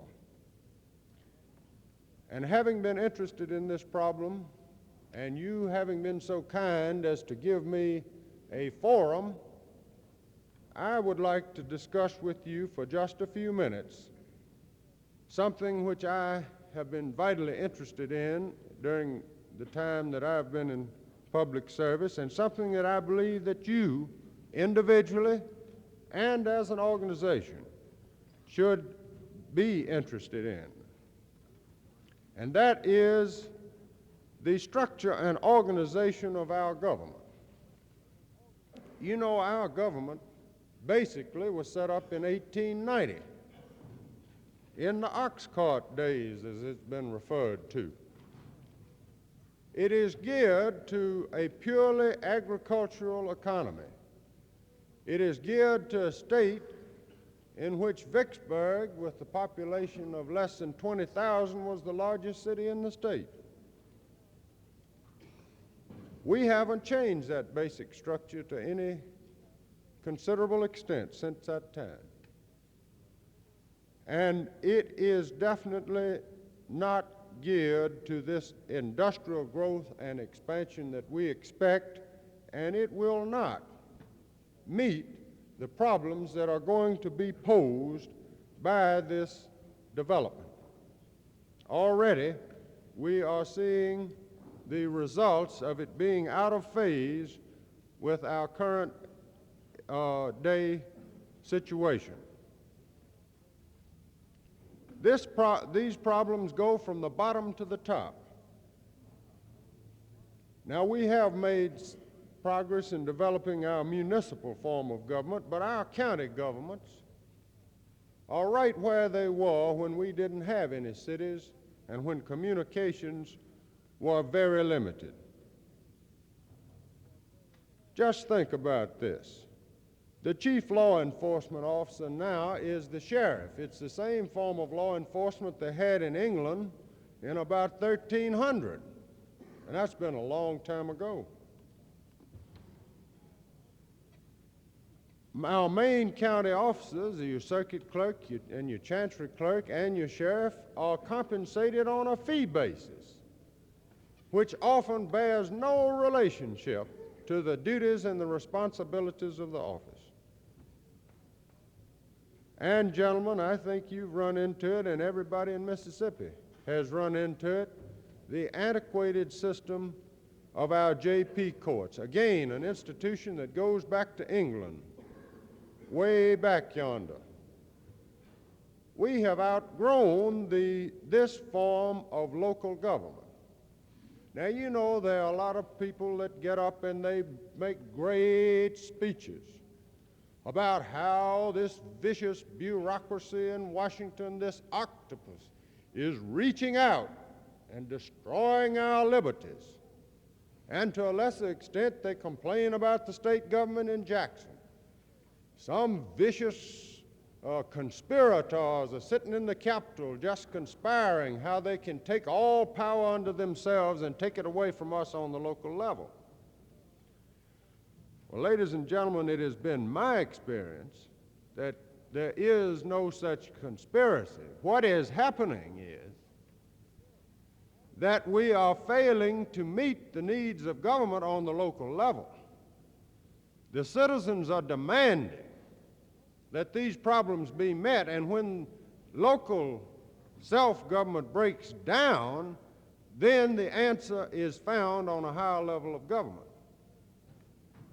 It's nobody's fault but our own when government becomes more centralized and the power slips away from the people on the local level.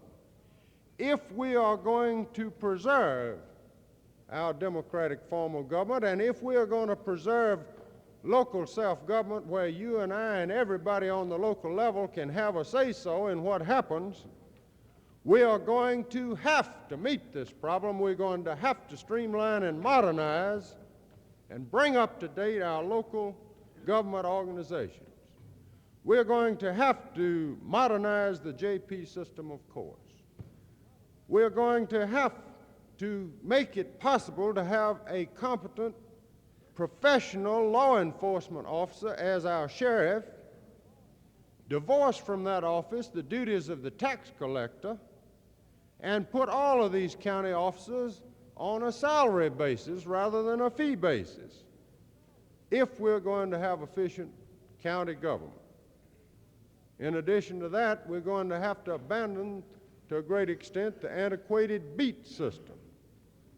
You know, most of the roads, local roads in this state, are administered on the basis of a supervisor's district. And every little supervisor's district is a highway district into its own. They have their own machinery, their own equipment, their own organization. And you gentlemen know, working in modern industry, that such an organization is bound to be inefficient. You're bound to waste money. What we need is a county unit system of building our roads with a competent engineer in overall charge of it. We would save the people of this state millions of dollars if we could do that. Those are just some of the problems. We also have problems on the state level. We need to reorganize the whole structure of our state government, ladies and gentlemen. It has just grown up helter-skelter with no plan and no organization. Right now, we have at least 120 different bureaus, agencies, and departments, none of which were organized except on an ad hoc basis. Just, we have a problem, let's create us a board. And every session of the legislature, we're creating new boards. This legislature is no exception.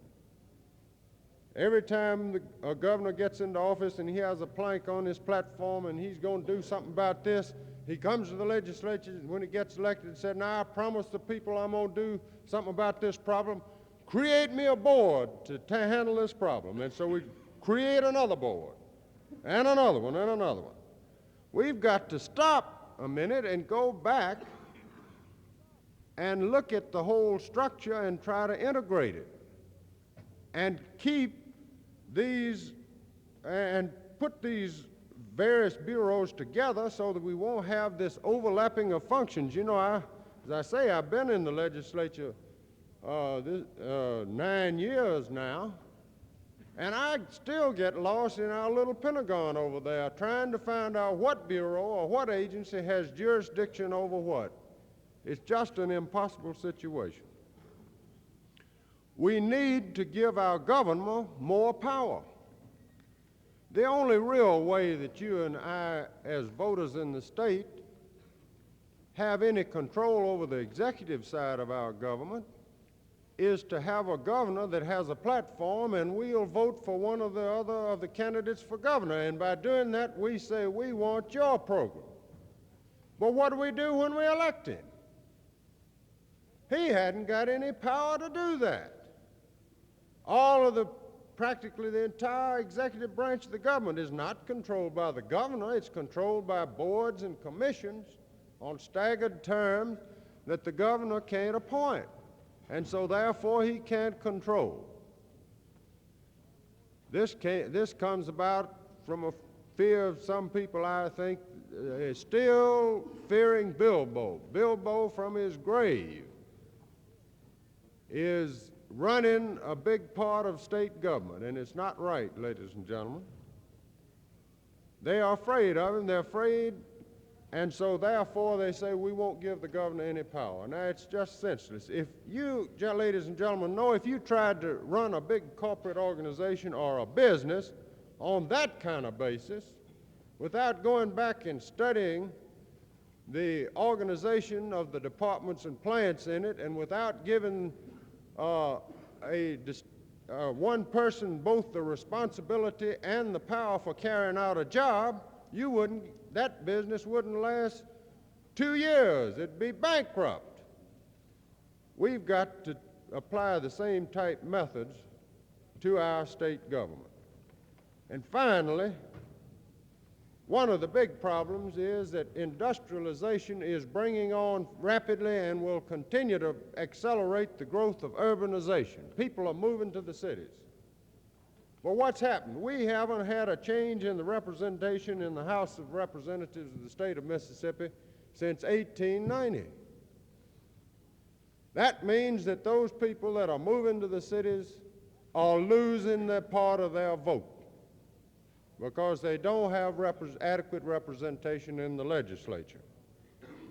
If we are going to modernize, if we are going to get a legislature that's going to be cognizant of the problems of industrialization and the solutions that we seek to these problems, we are going to have this legislature reapportioned, or we're going to end up with rotten boroughs.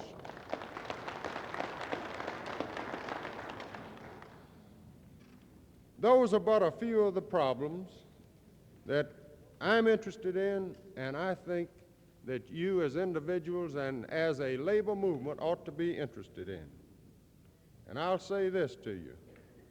The legislature by itself could attack some of these problems, if it would. But many of them are fundamental problems that go right down to that Constitution of 1890.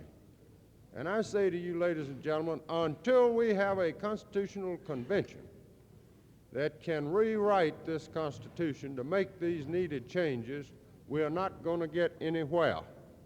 Certainly not on the reapportionment problem. So I would like to urge you as individuals and as a movement, a labor movement, to get behind the move for a constitutional convention. And let's take a giant step forward for the progress of Mississippi. Now, all of these things don't have any absolute direct relationship to the aims and objects of your labor movement. But on the other hand, they are indirectly are going to affect your movement, and they're certainly going to affect directly the individuals that make it up. As this labor movement grows and expands and gains in strength and power, I would like to see it take a greater interest in such problems as these that don't necessarily directly affect the movement, but which are aims and objectives which are for the betterment of the entire body politic. I feel that you will, and I think that in helping us solve these problems, the labor movement is going to bring on itself a greater measure of public acclaim and support, and thus indirectly assist it in gaining its primary objectives in representing the working man of this state. Again, let me say what an honor and a privilege it has been for me to speak to you thus briefly today. Let me again invite you to please come back to our fine city whenever you can and enjoy the hospitality that we have to offer here.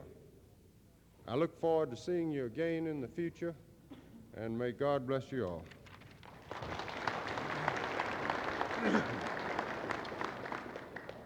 Thank you very much, George. I can assure you that you're speaking our language here today. Certainly, we recognize the fact that our state government definitely needs some attention. We've been calling to the attention of the people of Mississippi the inequities that exist for some time. We contend that we have taxation without representation, and that in itself is tyranny, and it appears that we might need to call on Castro to correct the situation. We'd be indeed happy. We are indeed happy to have you with us, and would like to invite you to spend the rest of the day with us and come back tomorrow if possible. But knowing that the legislature is in session and that you possibly have duties over there that you need to take care of, then feel free to leave at any time. Has the Attorney General arrived yet? Is he coming out now? You know him, don't you, Claude? Escort him in, will you please?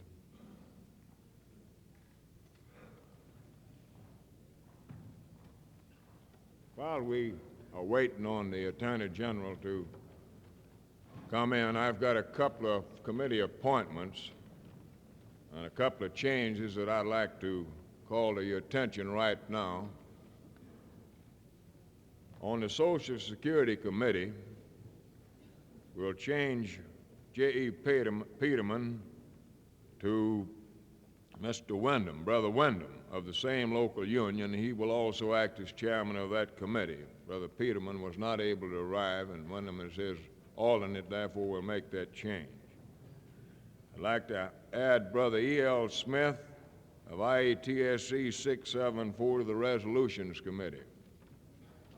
Also, I want to add two more Sergeant-at-Arms, Brother S.L. Williams and Brother T.J. Beckham.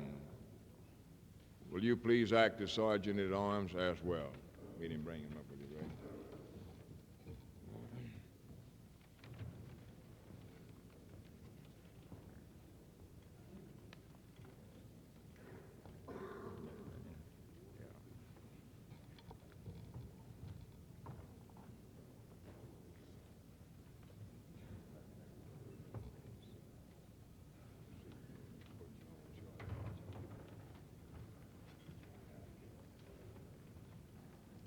Brothers and sisters, we have with us this morning another one of your distinguished state officials.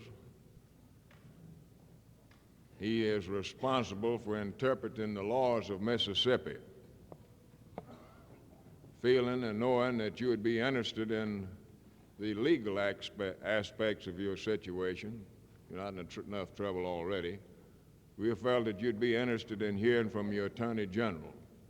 At this time, it gives me a great deal of pleasure to present to you Attorney General Joe Patterson of the state of Mississippi. Mr. Patterson.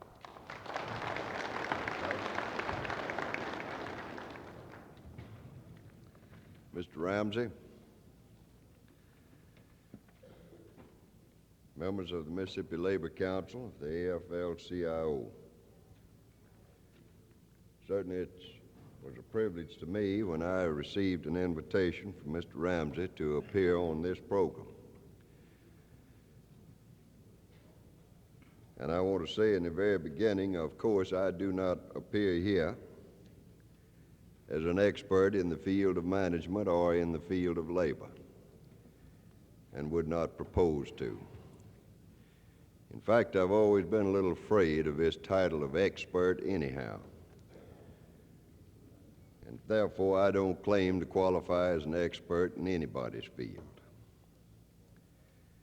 However, I do think that my experience through the years in the positions that it has been my privilege to hold at the hands of the electorate of my home county, and later at the hands of the electorate of the state of Mississippi, that I have learned a few practical things about human nature and people. And I try to carry that country boy philosophy with me into the high office that it is my privilege to hold today at your hands and at the hands of the other people of the great state of Mississippi. Certainly I would not stand here and attempt to say that I have an answer for the ills that might befall a nation today or our state. But I have often thought and have spent much time of thinking, and at times have had to, that one of the greatest needs in our land today, and especially in the field of management and labor, is just simply a common understanding and a proper appreciation on the part of both for the worth of each. And I don't think it takes an expert to arrive at that conclusion. We need a program of mutual respect for the rights of each other, mutual appreciation for the efforts and the real worth of each other, and for the contribution that each makes for the welfare of the other. Certainly, you don't need to hear from me because I know you already know it and fully feel it, that the American system is the greatest system in the world. Yes, the capitalistic system, and I believe in it with all my heart and soul. And I own no stock in any big corporation. In fact, I never even had the pleasure of representing one as a lawyer. I was a country lawyer. But I still believe in it. I believe in it because it has brought the United States of America to the greatest standard of living that civilized man has ever known. It has brought to you and me more of the good things of life than any other race of people on the face of the map have ever been privileged to enjoy. Yes, it has brought to the American capitalist untold riches. But at the same time, it has brought to the American laboring man and woman the highest standard of living that any group of laboring men and women have in this whole world. I believe in the profit system for both management and labor. Management has certainly got to make a profit to stay in business, and it's got to make a reasonable profit. It's got to have its profits to carry on and to provide the place for the workman to work. It's got to have the profit to take the losses that it naturally is going to take. Every year can't be a profitable year. But on the other hand, I think the men and women who labor and make management what it is, they too are entitled to a profit for their labor, and not more than just a bare existence for their efforts. What's wrong with the laboring man or woman owning a nice home and an automobile and a bank account? Certainly what's wrong with the laboring man and woman being able to send their children to college, the same as management's children go? And what's wrong with the laboring man having a paid vacation and taking his family and going off and getting in a few weeks' rest occasionally? Yes, as I say, I believe in the profit system and all that it means, but I do think it should be a two-way ride. Profit for management and profit for labor. Each is so dependent upon the other. How could the Ford Motor Company be what it is today without those many fine men and women who are there and those making that thing tick? And I'm sure some of you have been there and watched it in operation. I have. And one of the most enlightening trips I ever had in my life was through the Ford Motor Company plant. And when I had finished my tour of that plant, I just backed off and looked at it. That gigantic industry. And the thought occurred to me, now what has made this thing as big and prosperous as it is? It's true that the man that founded it started in a little small workshop and only died during mine and your lifetime and built one little machine.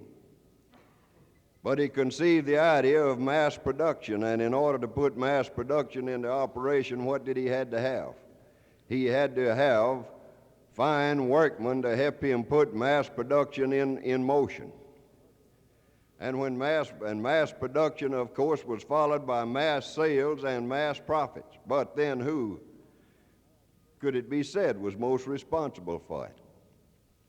Was it the man who conceived the idea, or the men on the assembly lines who put the idea into effect and brought about mass production? Yes, each is so dependent upon the other. Neither can exist without the other. Certainly labor cannot travel unless they have good employment. Management cannot prosper unless they have good labor. Then why can't we always sit down around the council table and recognize that fact and concede the indispensability of each to the other?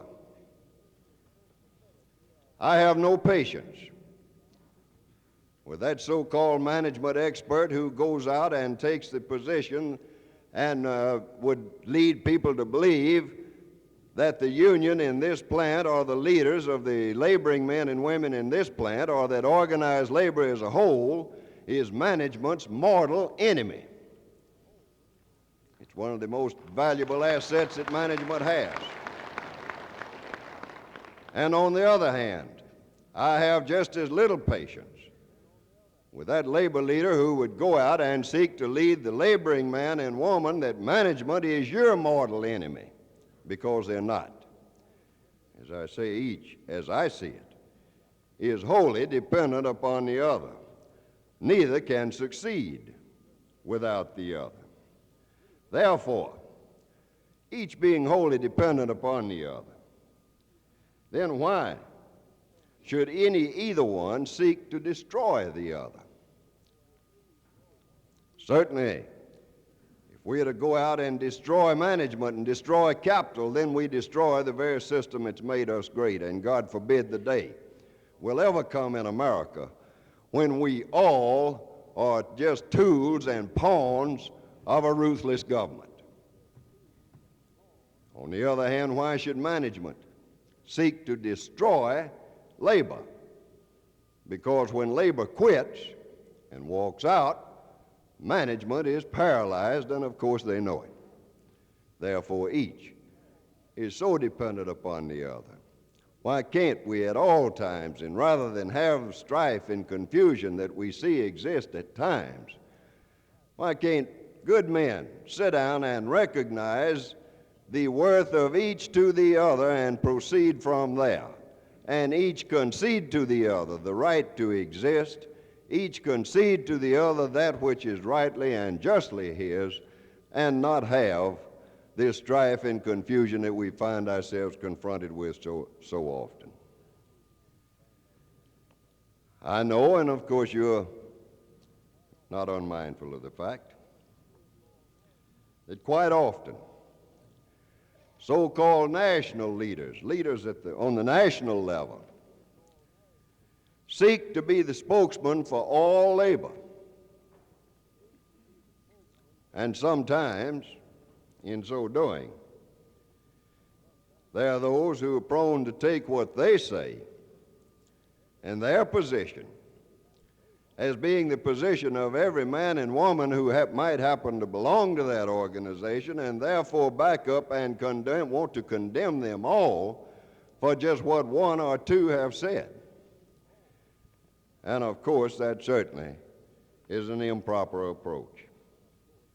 I have every faith in the laboring men and women of Mississippi, and I have so often said many times. I know that the laboring men and women of Mississippi are just like me and others, who have come up the hard way, seek to better their lot in life. Certainly they have no subversive or communistic tendencies. They're just good, ordinary Mississippians, just like me and the rest of us. I have every faith that organized labor in Mississippi is going to help the state of Mississippi carry on through the perilous and trying times that look like lie right in front of us. I think they are just as true and loyal Mississippians, true to the faith and the cause of the state of Mississippi, as any other group of citizens. I don't think that the Mississippi laboring men and women are going to accept for 1 minute the ideologies that some would seek to advance. I don't think that they're going to be led down a path and be caused to turn upon those things that we stand for here in our state, just simply because they happen to belong to a large labor organization. I think the men and women of Mississippi who constitute its laboring group are just as determined, are just as desirous of maintaining the way of life in Mississippi that we have lived it through these years as any other group. I don't think they will falter one iota. I noticed the other day in reading the IUD Journal, which I appreciate it being sent to me, and I read it. It says that organized labor, including its membership in the South, has thrown its full support behind the sit-in demonstrations aimed at winning equal rights in public eating facilities and so forth. I don't think organized labor in Mississippi will throw its full support behind that program. First place, the program is not designed to accomplish anything except one: confusion, disorder, doubt, and distrust. That's all it can hope to accomplish. That's all it has accomplished anywhere else. That's all it would accomplish in Mississippi. And I firmly believe, and I feel confident that this convention, the laboring men and women of Mississippi, will not go all out for a program of that kind, even though the high command says that the South is all in behind it. No, that's not the way to win the battles or those things that we would seek to have. I like to think that the poet was right when he said he serves his country best, who lives a pure life and doeth righteous deeds, and walks straight paths, however others may stray, and leaves his sons as uttermost bequest a stainless record which all may read. Material wealth alone can never make a nation great. We can have our fine roads, our fine factories, all the many things that we have here today, but even that doesn't make it great. The thing that makes a nation great is its people.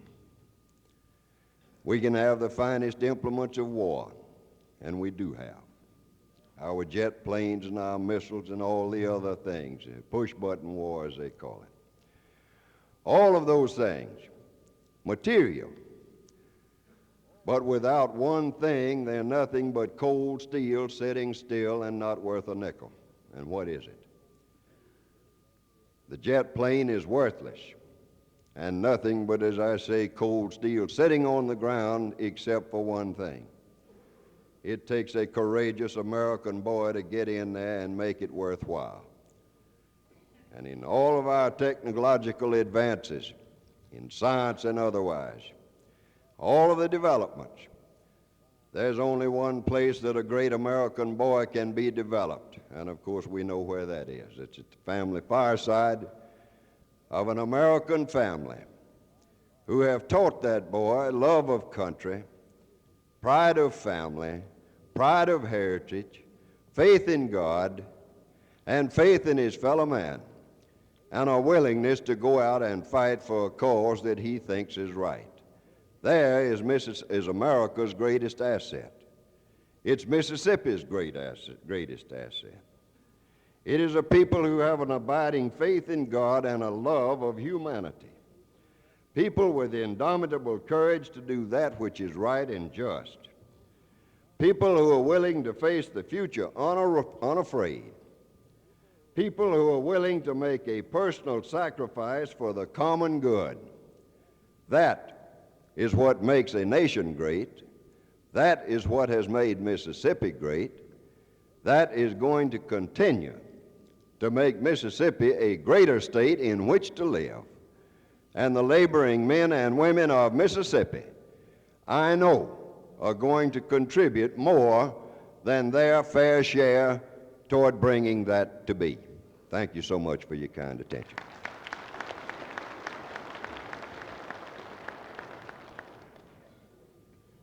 Mr. Patterson, I can assure you that our group have enjoyed your address very much. We'd like to invite you to spend the day with us, if you can, and come back tomorrow. I also want to assure you that the record speaks for itself as far as the labor movement's concerned concerning our type of government and the free enterprise system. There's never been a stronger defender of that system than this movement itself. The only trouble that we find in this state is simply this.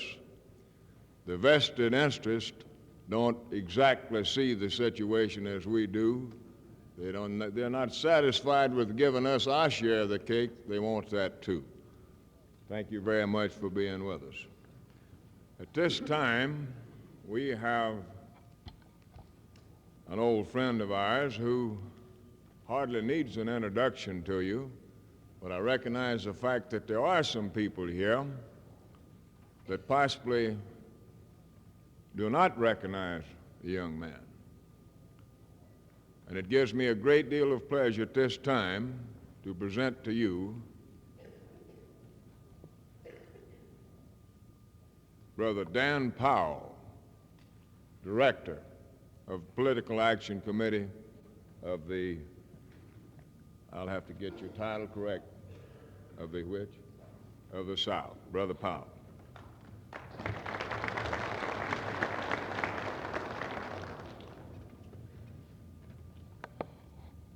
Mr. President, Brother Smithart, distinguished guests. Like Brother Busey, I'm extremely gratified to see so many of you young ladies in attendance at this convention. When I see such a large turnout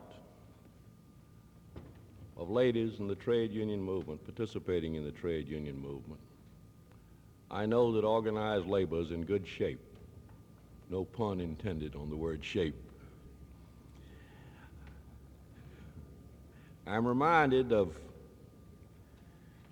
something that happened in a neighboring state when we were trying to get local unions to get their delegates to bring their wives to COPE conventions to get them to participate in political action. And this particular local union bought the idea wholeheartedly. And they insisted that the delegates that were to represent this local at the COPE convention bring their wives. Now, 4 of the 5 delegates agreed to do so. But one of the delegates, he held out. He wasn't going to bring his wife. So they finally got the gal from the corner, and they said, now look, the rest of the delegates are going to bring their wives. How come you won't? He says, well, says, I'll tell you. Says, taking your wife to a convention is just like going hunting with the game warden. So again, let me welcome you game wardens to the convention. Some of you yesterday, if you read the afternoon paper, probably saw the story that was on the back page. United States living cost hit new high in March. This is no longer news. It's a monthly occurrence. Each month we have seen for the past months, each month the cost of living goes up. There's no relief in sight. 30 days from the day we will read in the newspapers that the cost of living for April has also reached an all-time high. Each price increase to you means a wage cut. Despite the fact that today you are receiving the highest wages that workers in this country have ever received before, you are also paying the highest prices that workers have ever paid before. And labor is caught today in a squeeze. Wage increases are not keeping up with price increases. And each day it becomes more and more difficult to make the ends meet. The dollar that you had in your pocket when the Eisenhower administration took office today is worth only 75 cents, and prices continue to soar. Some of us, in our confusion, in our worry, sometimes ask ourselves, what is the cause of this ever increasing of prices? Most of us will remember that from the days of our school days, we were taught that in a free competitive enterprise system, that the law of supply and demand determined price. Now, by supply, we mean the amount of goods or services available. By demand, we mean the need or the ability of people to buy these goods and services. The theory behind the law of supply and demand was this: that when goods are scarce, that customers will bid up the price in order to get the goods which they want and which there are not enough of to go around. But by the same token, that when goods are plentiful, when there are more goods than there are customers, that the manufacturers and the sellers will lower the price of the goods in order to attract customers. As a boy in North Carolina, I learned firsthand about how the law of supply and demand works. I did then, and I do now, love watermelons. And as a kid of about 8 or 9, I remember that the latter part of April or the 1st of May, we used to see in the grocery stores in North Carolina a few watermelons that were shipped up from Florida. And those watermelons cost $1 a piece. And I used to beg my mother to buy one of them. But my mother was a very sensible woman, and she refused to pay $1 a piece for a watermelon. So one year I earned enough money to buy one of those dollar watermelons myself. And I carried it home, and I cut it, and I began to eat it. And I got my first lesson in economics. The watermelon that I had paid $1 for in April and May was not nearly as tasty and as good as the homegrown watermelons that we bought in July and August for 5 or 10 cents apiece. And I learned that the reason that the watermelons in April and May cost $1 a piece were that there were more customers than there were watermelons. But in July and August, there were more watermelons than there were customers, so the price went down. Now, this is the way that the law of supply and demand is operated in our economy. In the Depression of 1929 through 1936, we saw this law of supply and demand operate to determine prices. We had 12 million people in this country out of work.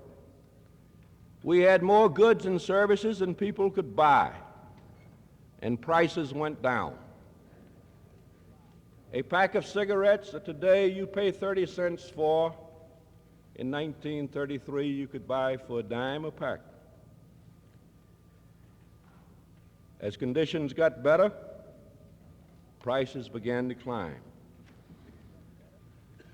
But the point was that in that depression, we had firsthand evidence of the operation of the law of supply and demand. Now we had another depression or recession, and whichever term you choose depends on how it affected you. They say that if your neighbor up in the next block is out of work, then that's a recession. If you're out of work, that's a depression. But in 1957 and 1958, we had a recession or depression in this country. Nearly 6 million people were out of work. Another 4 million were employed only part-time. Purchasing power in America was severely cut. There were more goods and services than there were customers. Automobile production dropped between 1955 and 1957 by 26%. Steel production dropped by 40%. We sat back and waited for the law of supply and demand to reduce prices, but it did not happen. During the recession of 1957 and 1958, for the first time in the history of this country, while production went down, prices went up. While automobile production was dropping 23%, the price of cars rose approximately 10%. While steel production dropped 40%, the price of steel went up 8%. We began to ask ourselves why. Why did not the law of supply and demand that we had seen work so well before? Why didn't it work in 1957 and 1958? And some of the economists in this country went back to the definition of the law of supply and demand. In a free competitive enterprise, the law of supply and demand governs the price. We began to investigate. We found that in the basic industries and in many of the major fields of distribution, retail selling, there was no longer free competitive enterprise. In our industrial development, in our modern methods of mechanical mass production, in our rush towards automation, in the efficiency of mass distribution, the small producer, the small retailer, the small grocer has been forced out because of the tremendous capital required in mass production or mass distribution. If you wanted to go in the automobile business today to manufacture automobiles where you could compete with General Motors, Ford, and Chrysler and survive, how much money do you think you would have to have before you could open an automobile plant to compete with these three giants? It's estimated that you would need a minimum of $500 million, $500 million, to start an automobile plant to produce enough units efficiently to compete with the big three. We have seen merger and consolidation eliminate the small producer, the small merchant. Only the giants are left. monopoly has replaced competitive enterprise in the basic industries of America. In steel, today, seven steel companies put out 87% of the total steel production in the United States. In the field of automobile, three companies in 1957 produced 94% of all the automobiles made in America, and General Motors alone produced 1 out of every 2 cars that ran on the streets and highways.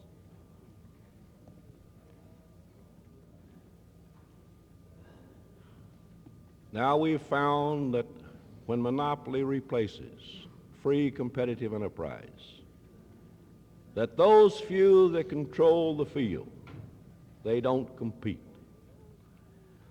We see that in steel, we see United States Steel announce an increase in the price of steel, and we see the other 6 companies announce identical prices.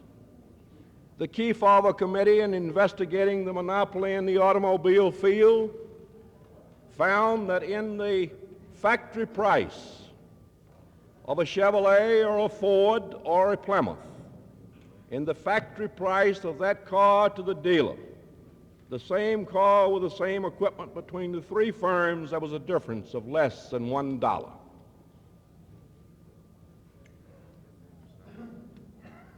You have giant cigarette companies, Liggett Myers manufacturing Chesterfields, Reynolds manufacturing Camels, the American Tobacco Company manufacturing Lucky Strikes. The price of the 3 brands identical. No competition. One sets the price and the other follows. In 1958, the Ford Motor Company announced the price of its new car. A few weeks later, Chevrolet announced the price of an equivalent Chevrolet. The Chevrolet price was $65 higher than the price of Ford.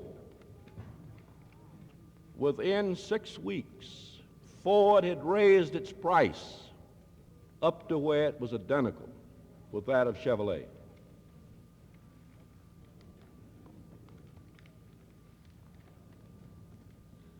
Out of this control of production, out of this control of markets, there has come a new philosophy in business, a new philosophy of profits. In the days of free competitive enterprise,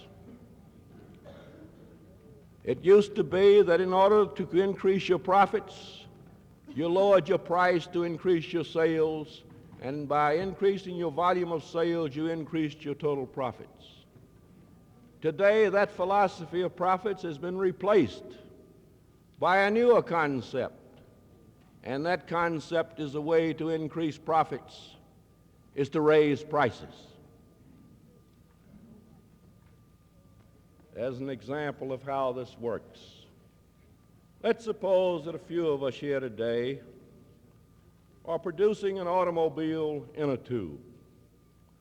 Now, 7 or 8 of us produce practically all of these inner tubes that are being made in America.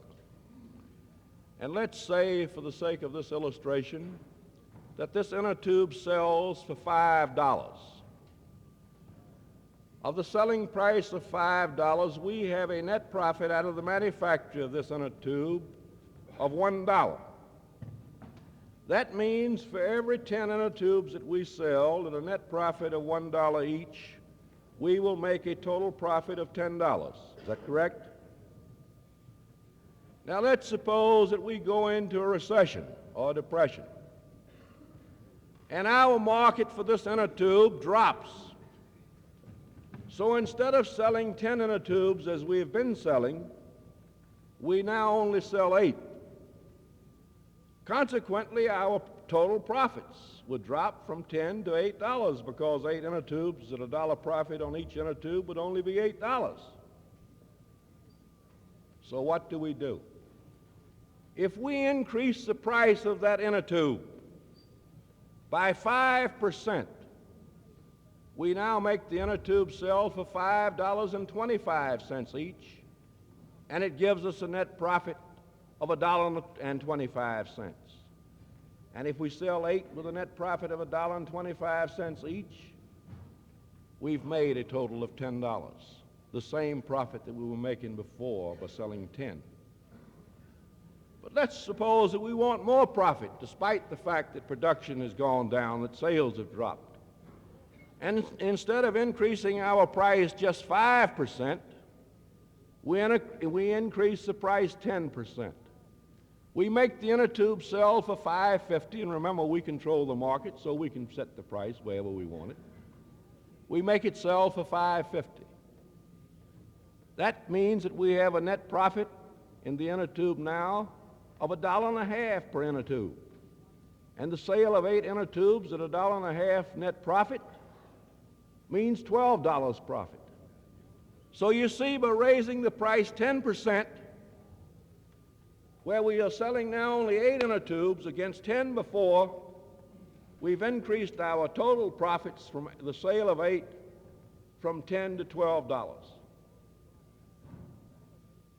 Well, now on a small scale, that is what has been happening to you in the price picture today and in the cost of living. But to add to the economic injury that you have been suffering from the soaring cost of living, big business in this country has added an additional insult. They have blamed you, the working people, for the price increases that they've inflicted upon the American people. They are smart enough to know that they've got to have some excuse to offer to the public when they raise their prices in order to prevent the public from rising up in righteous wrath and demanding price control.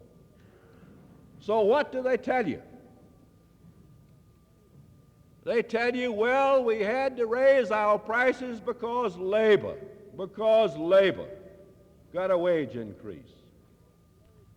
Now let's examine that argument for a moment and see how valid it is. I have here, taken from the Kefauver Committee reports in the investigation of automobile, a breakdown on the price of a General Motors car that sells to you at retail for $2,744. Now here's the price breakdown. How much of this selling price is labor? The labor cost in a car that you pay $2,744 for, there's a labor cost of $350. There's $1,000 worth of materials in that car. There's $500 worth of overhead cost, and General Motors makes a profit of $313 on that car. The dealer puts a 24% markup on it, and it sells to you for $2,744.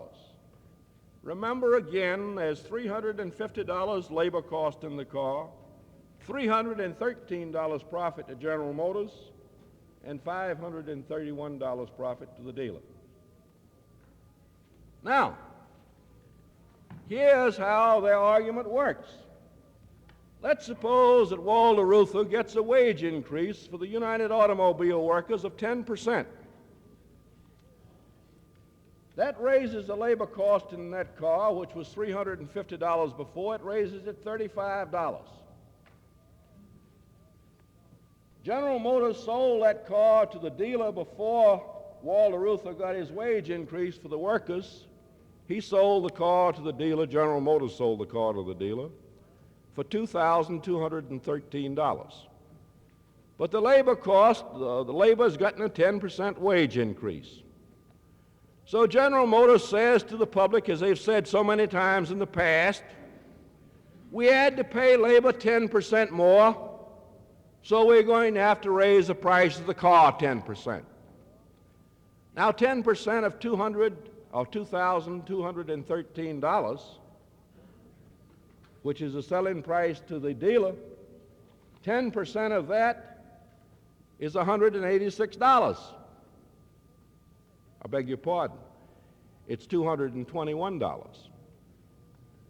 Labor got a $35 wage increase on that car, and General Motors raised the price $221. This means that for the $35 more that they paid in labor cost on that car, subtracting that $35 from the $221, General Motors added $186 in net profit on that car. We find the same picture repeated in the steel industry. 1959 or 1951, 8 years ago, the average price of a ton of steel in the United States was $125.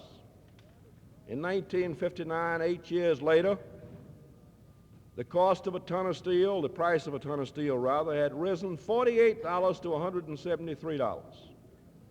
And the steel companies had blamed this price increase on increased labor cost. So we examined how much the labor cost of steel rose. In those 8 years, the labor cost per ton of steel increased $15, while the price increased $48. There was a difference there of $33 between the increase of labor cost and the increase of price. Now, where did that $33 go? You'll see when you examine the profit figures of the steel industry.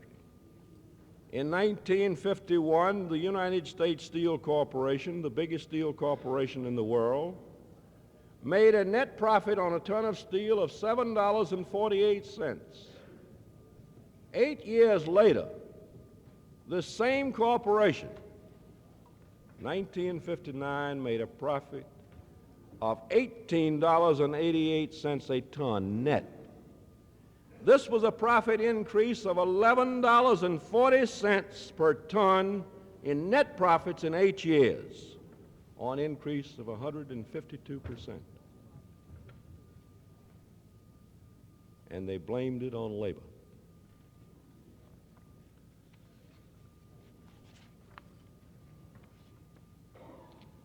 Well, this is the way you're being robbed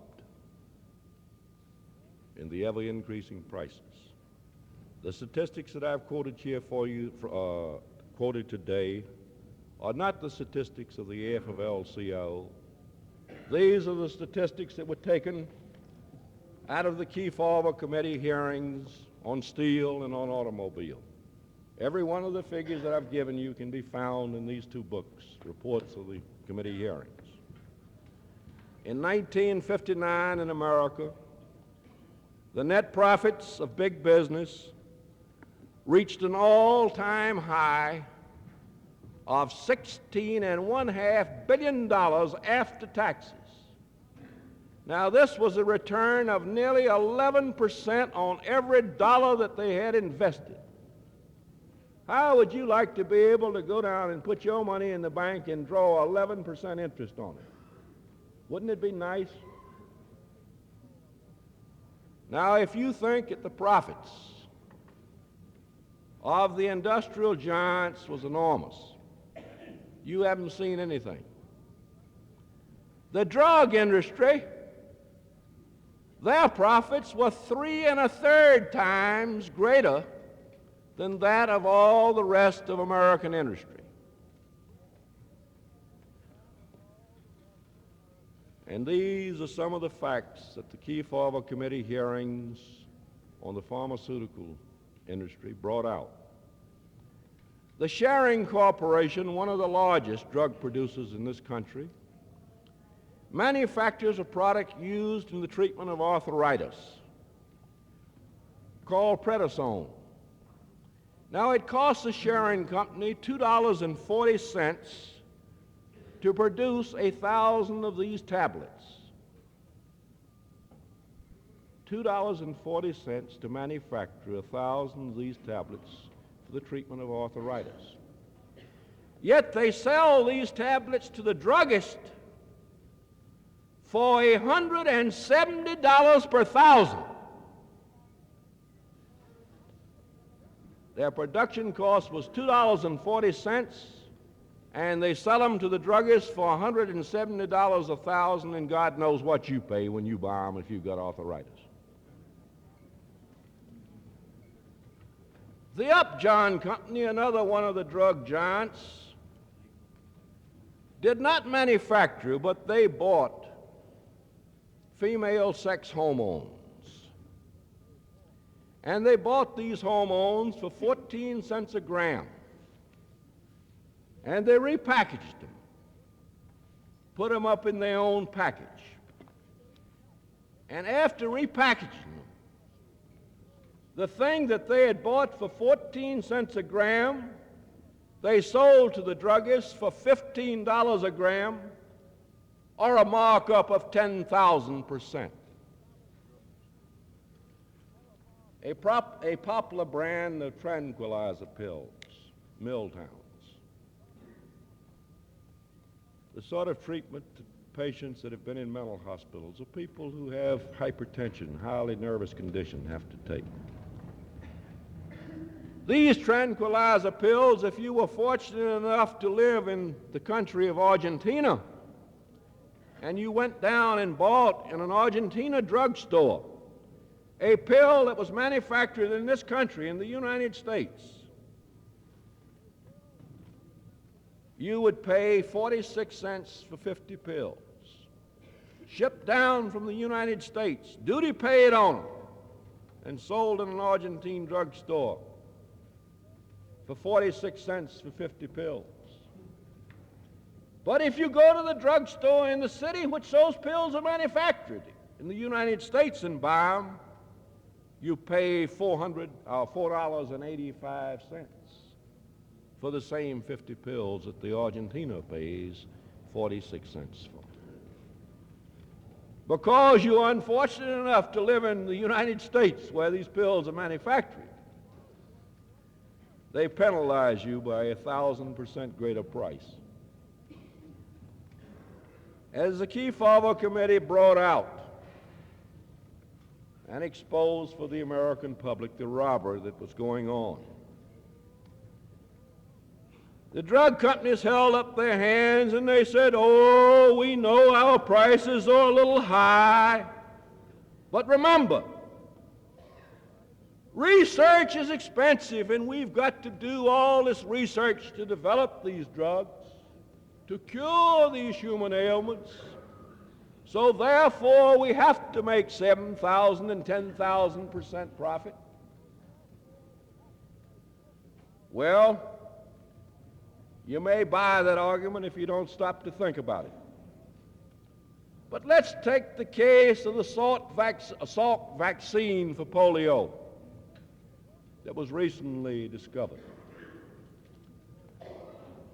Most of the money for Dr. Salk's work, his research to develop this vaccine to prevent polio, was paid for by the March of Dimes,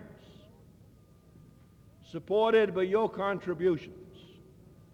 The drug companies had spent very, very little in research on polio. Now, as soon as Dr. Salk discovered this vaccine that would prevent polio, in order to get it into quick production so that the children of the world could be protected against this dreaded disease, the March of Dimes Foundation turned this formula over to the major drug manufacturers in America, free. They said, "Here it is, you take it and manufacture it. Get it to the people quick." Let's see what happened. In Canada, just north of us, in Canada, where they have rigid price control over drugs, a set of 3 shots of Salk vaccine costs you $1.50. But in the United States, the same 3 shots cost you an average of $8.10 plus the doctor's fee. 5 drug companies split the profits on $53 million in sales from Salk vaccine that had been given to them.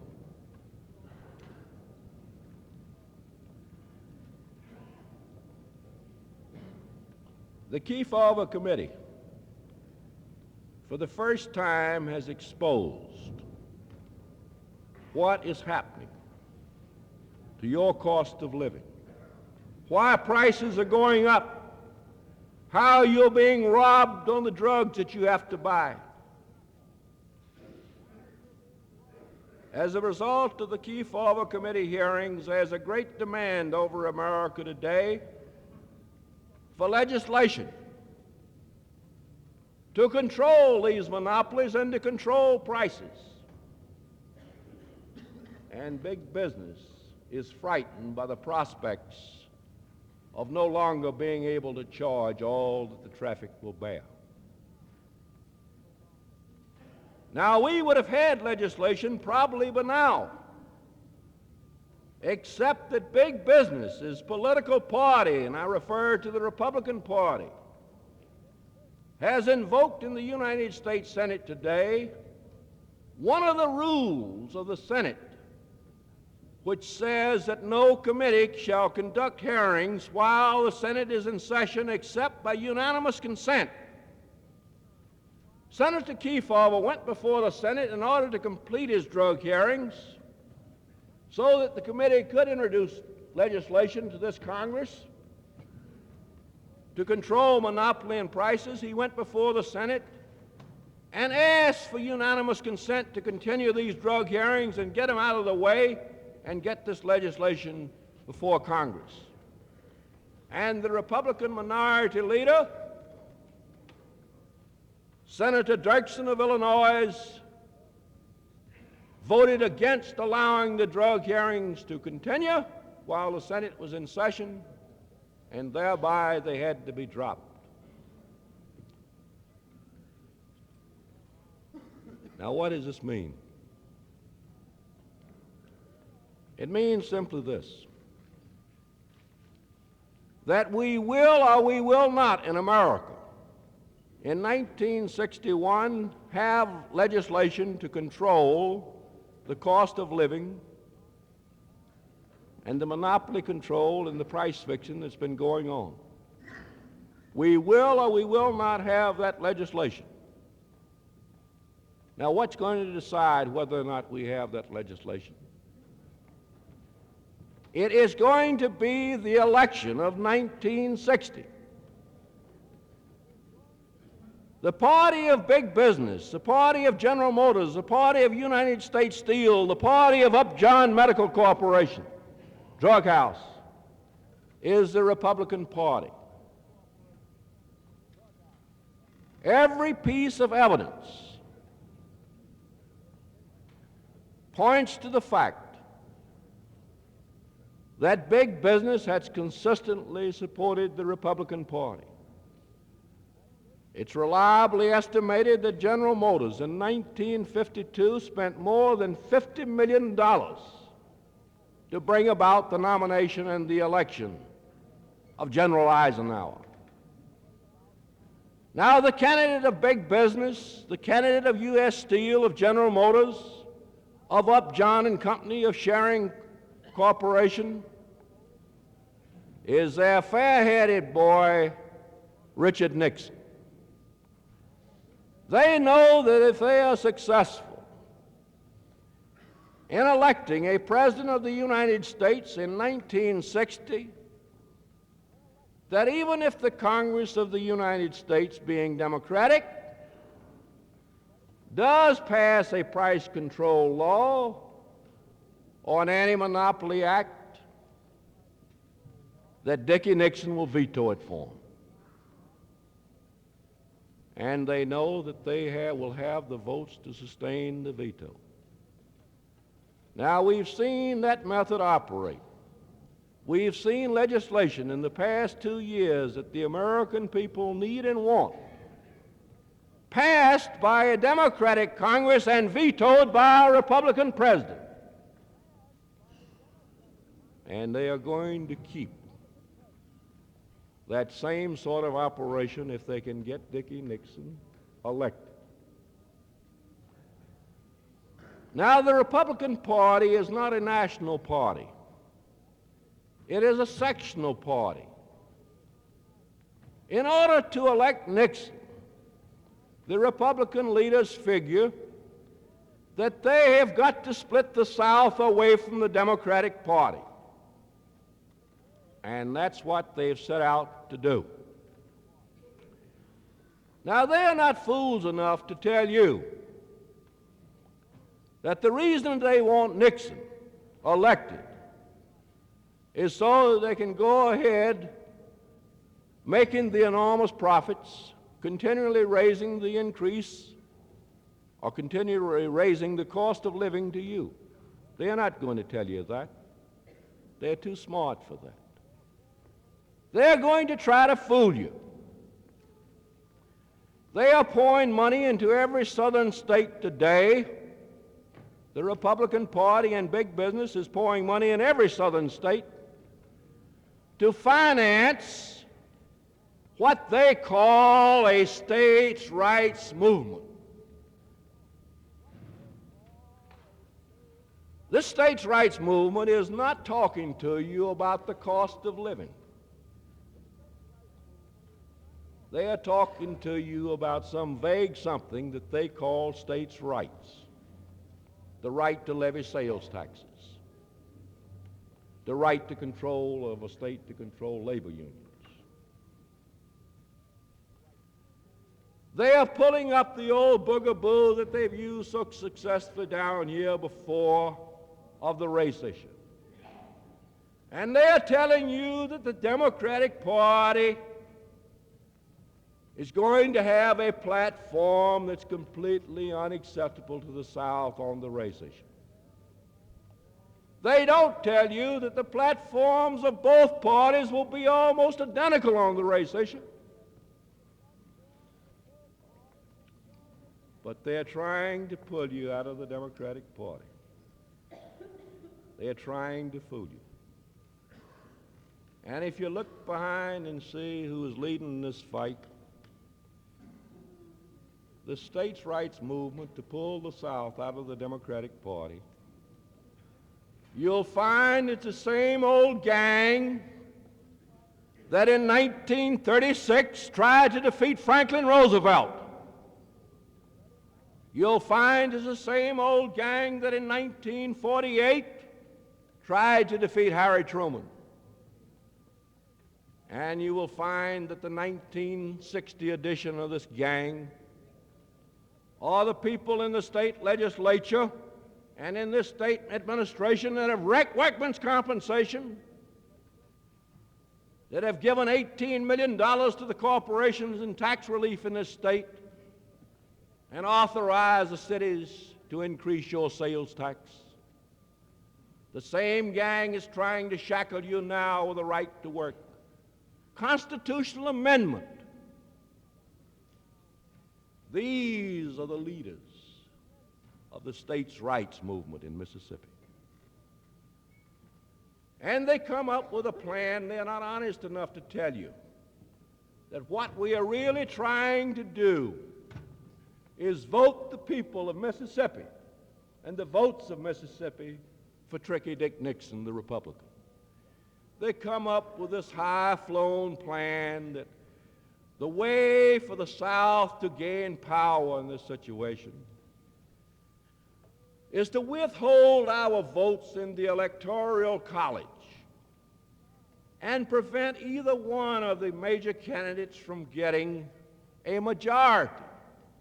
And then we will throw the election in the House of Representatives, where each state has one vote, and where a caucus of the state's delegation determines how that vote shall be cast. They are not honest enough to tell you that if they should be successful, and the chances of doing so are very slight, of throwing the election in the House of Representatives, they will still face a choice between the Republican candidate and the Democratic candidate. Because the Constitution says that if neither candidate receives a majority in the Electoral College, then the House of Representatives must choose between the two highest candidates. So you've still got that choice, the same choice that you had in November. But in November, you were in control of the vote. Then you won't be. And they hope to get this Mississippi delegation in Congress, if they should be successful in throwing the election into the House of Representatives. They hope to get this Mississippi delegation to cast its vote for Nixon, the Republican. Now, I want to apologize. I've spoken too long here this morning. But this is the issue of 1960, the cost of living. What you are going to pay for the things that you buy. This is the real issue of the election, not states' rights, not the race issue, not the religion of a candidate, but whether or not big business in America is going to be allowed to continue to rob the American people at will, to raise its prices as it sees fit in order to increase its already swollen profits. It's been a real pleasure to be here. Thank you.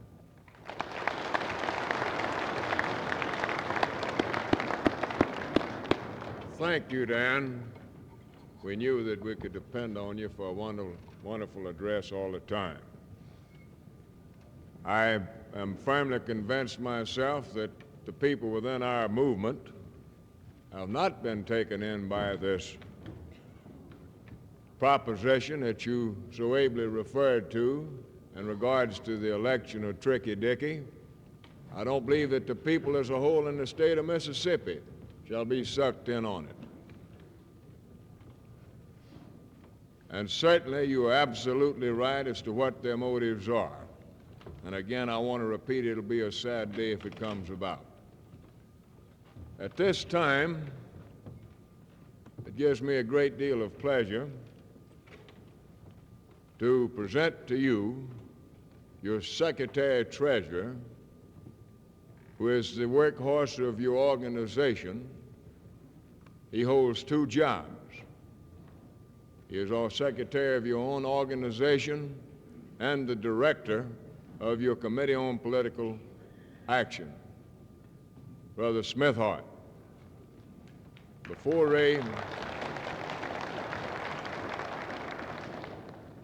Ray proceeds with his address, I've been asked to announce that the Legislative Committee is now in session, and those members have been requested to come out. Thank you, Claude. I ain't gonna have much to say. I had a good bit I was wanting to say, but I think I'll leave it off. Running a little bit behind time, but I'd like to just sketch a little of the things that we've been through this year. I think we can look back and see that we have made some progress. I'd like to start out right after the convention last year in April. The school we held in Biloxi, attended by about 60 delegates that we had at this school. I think it was one of the most comprehensive courses that had ever been put on in Mississippi, or probably in anywhere in the southern states or in the United States at all. We covered a broad field. We only had 4 days to do it in, but it was a good course, and everybody worked hard, and I think they got a lot out of it. On these courses, we can see the need for more often than we had in Biloxi. Later on, that we scheduled a school with the Southern Labor School, which is consisted of about 9 southern states that we participate in. Well, this was a 3-state area in Spring Hill, Alabama. We had, I think, 13 of our delegates to attend this school, which it was a good school, conducted by the AFL-CIO in Washington. Later on in the year, We attempted to set up weekend institutes and throughout the central body areas, but during the conflict with some programs that they had in Washington, that we had to cancel those. You understand that we are handicapped here of putting on a lot of these educational programs because we don't have the staff to do it. In other words, one or two people can't teach all these courses, and we cancel that. Another thing, I attempted to try to set up women's activity departments in each central labor union. I wrote all the central bodies several times and visited them. But we were able to set up one in Jackson, which we had Sister Esther Murray to come in and conduct a 3-day course. We have that group working today in Jackson on the card files, and I think they're doing a wonderful job. The only thing, we just need more people to help. And Sister Murray will be here tomorrow to talk to you about that, and I hope that she can get more of the ladies active in this group. I would also like to tell you that there's one central body here in the state of Mississippi that you probably don't realize is doing a good job on that, and that's the Vicksburg group. Now, Vicksburg has every local union in this jurisdiction a card file on. Now, the chairman of that group has been in the hospital. She's in the bed now and not able to be down here, and she was intending to have her card file out here for you delegates to see. Now, I want to emphasize this to all you locals and central bodies in the state. Now, I said every local union. Not one local union is out. They all cooperated in Vicksburg. And you can see the difference when you got cooperation with your local unions and the cities you have. Because in other words, you can see the atmosphere in this town. Now, they get along good together, and they're good workers. And there's nothing that each central body could do if they would. If they just get out and start working on it, and we could stop a lot of this stuff that Dan has been talking about if we do this. We've got to coordinate ourselves. We've got to work together. You can't be divided, one running one way and one the other. I'd just like to quote you a piece here out of the New York Times of big business. It just goes into what they are doing. Now, they are really on a drive to eliminate us. They passed a lot of anti-labor laws, but they just started. This is New York Times, says the National Association of Manufacturers has put on an organized labor on notice that the Landon-Griffin Act was a warm-up. See, they put you on notice that this is just a warm-up, just before they get into the act good. That big industry is out to ban industry-wide bargaining, rope unions under antitrust laws, clamp down on labor political activities. That's what we're trying to do here to get a fair shake out of this deal that we've been having here in Mississippi. They're going to put a clamp on it where we will not be able to do it. The language of this class warrants dominated of the NAM, a recent annual meeting of New York. Officials, it was 64th Annual Congress of American Industry with over 2,000 business delegates on hand. Now, this is what Mr. Landon Griffin had to say, and Mr. Griffin, it said. The battle has just begun, declared Representative Phil M. Landon, Democrat, Georgia, the co-author of the Landon-Griffin Act, as the law is now, is on the foundation for reform. They have just laid the foundation, people. Now, this is something they want to get into. They talk about fringe benefits. Now, this is the fringe benefits they're talking about. We have paid vacations, paid hospitalization. They say it's gone too far. We don't deserve it. They want to carry us back to the 1900s or somewhere before we ever got into these benefits. It says after 20 years of signing these fringe gimmicks, industry has finally got so loaded up it can no longer function. He's talking about the benefits that you have except your paycheck. The Landon-Griffin Act passed must not divert industry's attention from the larger, more basic and threatening problems. In a panel session entitled Labor Management Cooperation and Its Meaning of Economic Growth, moderator John W. Humphrey, chairman of the NAM Industrial Relations Committee, listed 4 major problems. And that's what I was talking about on these fringe benefits that we are pushing for. One of them that they are objecting to is what is known as this sub-plan. Now, the sub-plan is where you get unemployed and they have to make it up to 2/3 of your wages. So that's something that they don't want.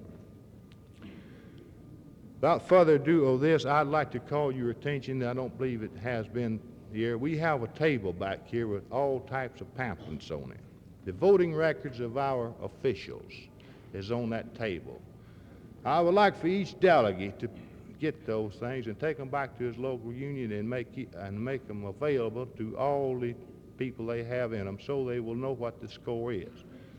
There's also the minimum wage bills there, what it would cover. And I'd like to say this to you. On the minimum wage in Mississippi, under the proposed $1.25 coverage with the extended coverage, we would have 80,000 people to come under this coverage, which would mean in Mississippi, as I see it, a $30 million industry in the state of Mississippi.